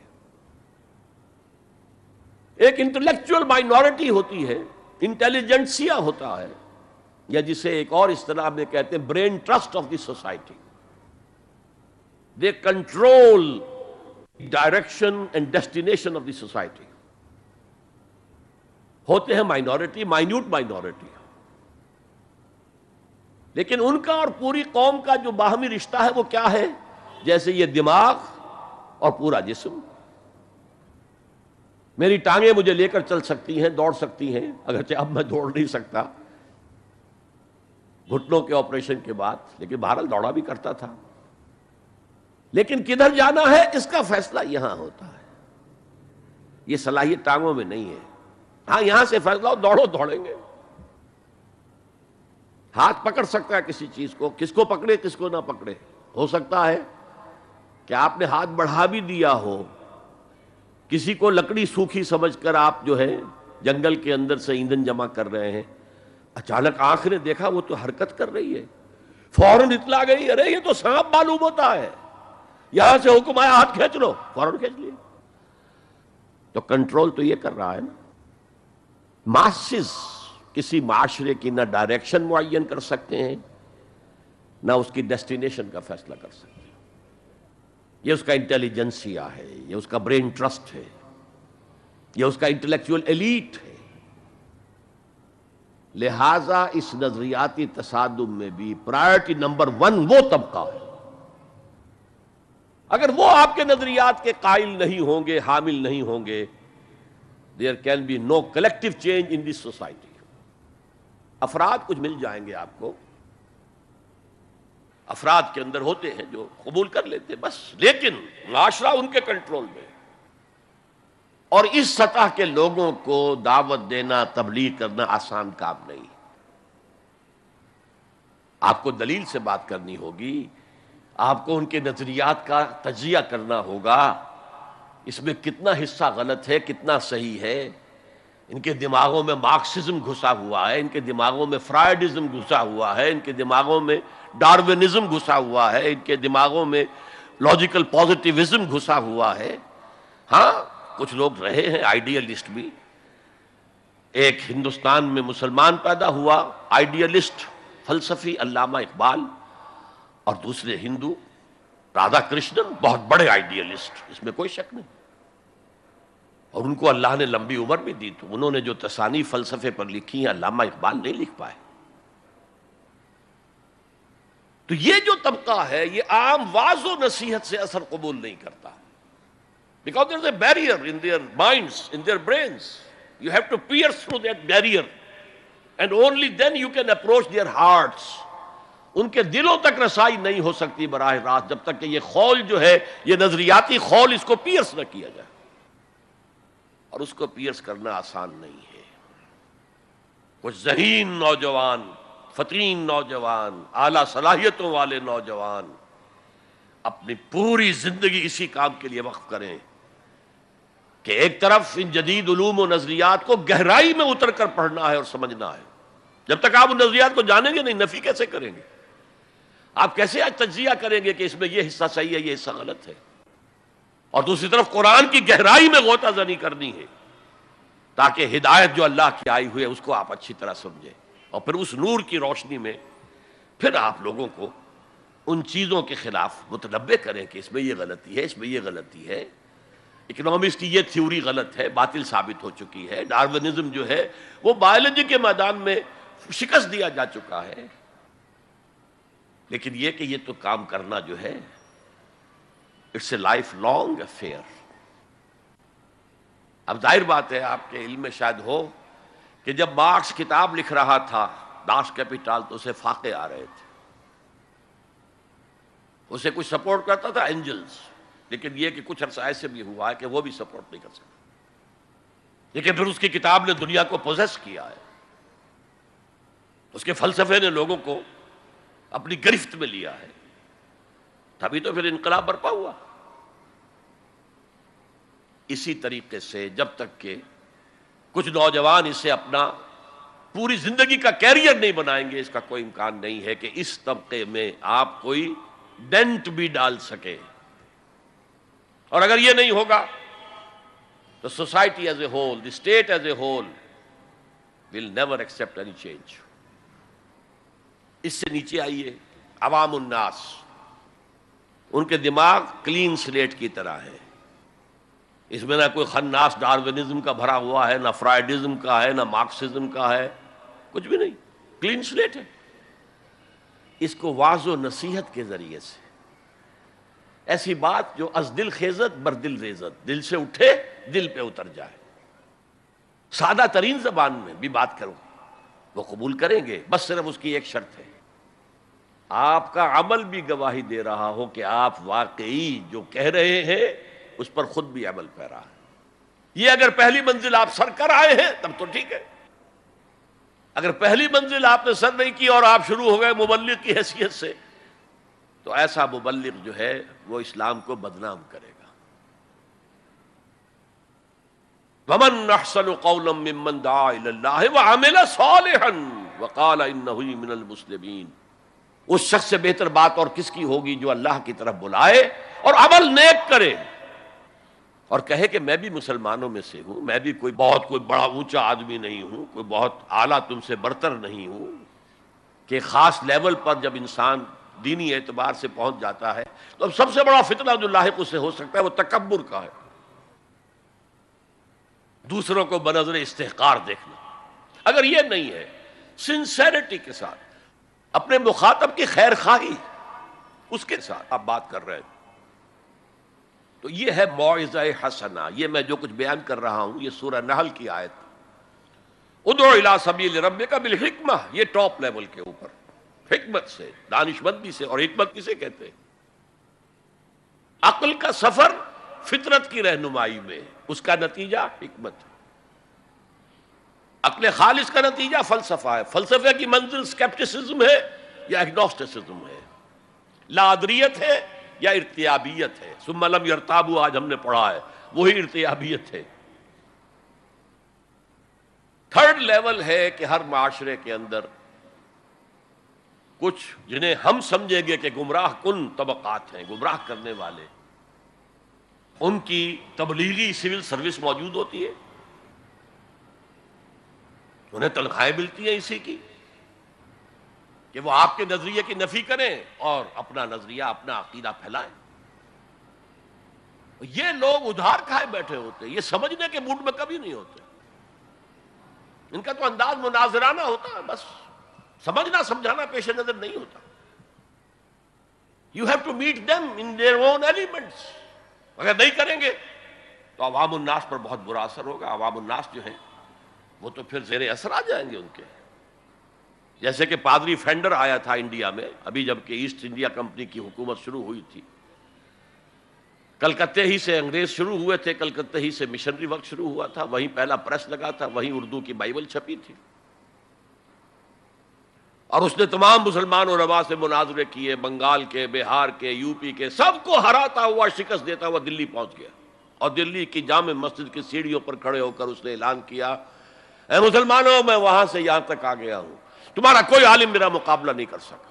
اس کی وجہ یہ کہ ہمارے علماء نہ بائبل پڑھتے تھے نہ تورات پڑھتے تھے، ان کا اصل سبجیکٹ تھا فقہ، اس لیے کہ انہیں سرکاری جو حکومت مسلمانوں کی تھی اس کے اندر قاضی اور مفتی کے عہدے اور قاضی اور خطیب جامع مسجد کے یہ عہدے تھے، تو سول سروس کے لیے جو نصاب بنا ہوا تھا وہاں اس میں قانون کی اہمیت تھی سب سے زیادہ، تو فقہ پڑھتے تھے، اور وہ لوگ تیار ہو کر آتے تھے پوری طرح عربی سے واقف ہیں، قرآن سے واقف ہیں، تو مقابلہ کیسے ہو؟ اور اگر اس وقت کوئی شخص مقابلے میں نہ آ سکتا، ایک تو عجیب بات نوٹ کیجئے کہ اس وقت اسلام اور توحید کا دفاع کرنے والا سب سے بڑا ایک ہندو تھا، راجا رام موہن رائے، آئینہ تثلیث اس نے کتاب لکھی ہے جس میں کہ ٹرینٹی جو عیسائیت کی بنیاد ہے اس کی نفی کی اور توحید کا اثبات کیا۔ بہرحال پادری فینڈر کے مقابلے میں کوئی اگر نہ آتا تو کیا اثر ہوتا علماء پر؟ ویسے ہمیں انگریزوں نے فتح کر لیا، ہمارے مذہب کو عیسائیوں نے فتح کر لیا، لیکن اللہ کا فضل ہوا، کرم ہوا، ضلع مظفر نگر کا ایک قصبہ کیرانہ ہے، مولانا رحمت اللہ کیرانوی رحمت اللہ علیہ، وہ میدان میں آئے، انہوں نے شکست فاش دی، فینڈر کو بھاگ گیا ہندوستان سے وہ۔ تو یہ جدال اس کو قرآن کہتا ہے، مناظرہ نہیں، عام لفظ استعمال ہوتا ہے مناظرہ، قرآن کہتا ہے مجادلہ، لیکن اس کے لیے بھی کیا کہتا ہے؟ جدال بھی کرو تو خوبصورت طریقے سے، گالم گلوچ نہ کرو، لوگوں کی توہین نہ کرو، ان کے جھوٹے معبود ہیں تو انہیں گالیاں مت دو، شریفانہ انداز میں بات کرو۔ یہ تین لیولز دعوت، ظاہر بات ہے کہ اس طرح کے مناظرے کے لیے بھی اسپیشل ٹریننگ کی ضرورت ہوتی ہے۔ اگر آپ ان مذاہب کی گہرائی میں نہیں اترے ہوئے، ان کی تاریخ کی جو ہے پورا پس منظر آپ کو معلوم نہیں، ان کے اسکرپچرز کو آپ نے نہیں پڑھا ہے، تو آپ کیسے کریں گے مناظرہ؟ تو یہ تین سب لیولز ہیں دعوت و تبلیغ کے، جہاد کے، جس میں جان بھی لگتی ہے، مال بھی لگتا ہے۔ ایک ادعو الی سبیل ربک بالحکمہ for the elite, intellectual elite, والموعظۃ الحسنہ فار دی کامن ماسز، وجادلہم باللتی ہی احسن، اور جدال اور مجادلہ کرو ان کے ساتھ، لیکن بہت عمدہ طریقے سے، خوش اسلوبی سے، اس میں تہذیب ہونی چاہیے، شائستگی ہونی چاہیے، اگر وہ کہیں اس سے نیچے گر رہے تو مت گرنا۔ 2 لیولز اور 6 سب لیول ہو گئے، اب آئیے اس کا چوٹی کا جہاد ہے نظام کو بدلنا۔ مارکسزم کو مانا ہے تو فرض ہے کہ کمیونزم نافذ کرو، یہ سخت ترین مرحلہ ہے، اس لیے کہ ظاہر بات ہے کہ خلا تو کہیں ہے نہیں، کوئی نہ کوئی نظام تو ہے، اور وہ نظام اپنے آپ کو ڈیفینڈ کرتا ہے، وہ سٹیٹس کو وہ چاہتا ہے، اس کے ساتھ جو پریولیج کلاسز ہیں وہ چاہیں گی نظام یہی رہے، اسی کی شاخوں پر تو ہمارے آشیانے بنے ہوئے ہیں، ہمارے گھونسلے، ہمارے مفادات پر زد پڑ رہی ہے۔ Grid up your lines, resist them. یہ معاملہ ہے جس میں تصادم آتا ہے، نظام تصادم کے بغیر نہیں بدل سکتا۔ دعوت کے ذریعے آپ سلیم الفطرت، سلیم العقل لوگوں کو کھینچ لیں گے، لیکن لاتوں کے بھوت باتوں سے نہیں مانتے، جن کے ویسٹڈ انٹرسٹ ہے وہ نہیں چھوڑیں گے۔ ان میں سے بھی ہو سکتا ہے نکل آئے، ابو بکر صدیق انہی میں سے تھے، عثمان غنی انہی میں سے تھے، لیکن نکل آتے، لوگ نکل آتے، لیکن اکثریت ان کی وہ ڈٹ جاتی ہے۔ گرڈ اپ یور لائنز، اپنے مفادات کا تحفظ کرو، بچاؤ اپنے مفادات کو۔ تو تصادم بیکمز انیویٹیبل، انیویٹیبل، انیویٹیبل۔ اس تصادم کی بھی 3 سٹیجز ہیں، وہی میں نے کہا تھا نا، 3 سب سٹیجز ہر سٹیج پر۔ پہلی یہ ہے جسے پیسو ریزسٹنس کہا جائے گا۔ ظاہر بات ہے کہ کانفلکٹ تو انقلابی لوگوں نے پیدا کیا ہے نا، معاشرہ تو بس رہا تھا، غلام اپنے قسمت پر شاکر و صابر تھے، غربا کہتے تھے ہماری تقدیر ہی یہ ہے، ٹھیک ہے، اسی لیے تو مارکس نے کہا کہ یہ اوپیم آف دی ماسز ہے مذہب۔ اس نے کانفلکٹ کس نے پیدا کیا؟ جس نے کہا یہ غلط ہے، یہ نظام صحیح نہیں ہے، یہ ڈپریسو ہے، یہ ایکسپلائٹیٹو ہے، یہ ڈسکریمنیٹو ہے، اس میں تقسیم دولت کا نظام غلط ہے۔ ایک طرف ارتکاز دولت ہے، دوسری طرف احتیاج ہے، بھوک ہے، مفلسی ہے، قلاشی ہے۔ جو یہ کہتے ہیں تو گویا کہ ایک تالاب پرسکون تھا، اس نے پتھر تو آپ نے مارا نا۔ اب جو لہریں اٹھیں گی تو be prepared to face the music. چنانچہ مارو ان کو قتل کرو، ان کو جیلوں میں ٹھونس دو، ان کو یہ کرو، ان کو وہ کرو۔ اس سارے معاملے میں پہلی سٹیج ہوگی اس نظریاتی اور نظام کے تصادم میں ٹیک آل پرسیکیوشن وداؤٹ اینی ریٹیلیشن۔ اگر آپ وائلنٹ ہو گئے فرام دی ویری بگننگ تو جو پاور اس وقت ہے موجود، جو نظام ہے اس کو ریپرزینٹ کرنے والی جو حکومت موجود ہے، وہ آپ کو کرش کر کے رکھ دے گی۔ You have to buy time. اور اس کے لیے کیا ہے؟ وہ تمہیں مارے تم جواب نہ دو، وہ گالی دے تم انہیں دعائیں دو، وہ پتھر مارے تم پھول پیش کرو۔ ادفع باللتی ہی احسن، بہترین انداز میں دفاع کرو۔ اسے کہتے ہیں پیسو ریزسٹنس۔ حضور کی سیرت میں پورے 12 برس یہ حکم تھا، this was the order of the day, no retaliation whatsoever, no raising of hands even in self defence. اور یہ میں آپ کو بتا چکا ہوں، مہاتما گاندھی نے کہا، سرحدی گاندھی عبد الغفار خان سے، کہ میں نے یہ عدم تشدد جو ہے، تشدد کا جواب تشدد سے نہ دینا، یہ میں نے سیکھا ہے حضرت مسیح سے اور حضرت محمد سے صلی اللہ علیہ وسلم۔ حضرت مسیح کی زندگی پہلی سٹیج ہی پر تک رہی، آگے کی وہ مہم چلی ہی نہیں، اس لیے کہ آپ کو ریسپانس ملا ہی نہیں۔ کہتے ہیں کل 72 آدمی ایمان لائے تھے ان پر، اور ان میں سے بھی 12 تھے جو ان کے مخلص ساتھی تھے، حواریین تھے، ہر وقت ساتھ رہتے تھے، اور ان میں سے بھی ایک وہ تھا جس نے غداری کر کے گرفتار کرایا ہے، ان کی اپنی روایت کے مطابق۔ اس کو چھوڑیے، تفصیل میں نہیں جانے کی ضرورت نہیں۔ تو بہرحال اس سے اگلی سٹیج کیسے آتی؟ دعوت وہ دیتے رہے، دعوت دیتے رہے، وعظ کہتے رہے، یہ سب کچھ کرتے رہے، سیکنڈ سٹیج تک رہے، تھرڈ سٹیج تک تو جب تک کہ قوت حاصل نہ ہو you can't proceed. If there's no response you can't go forward.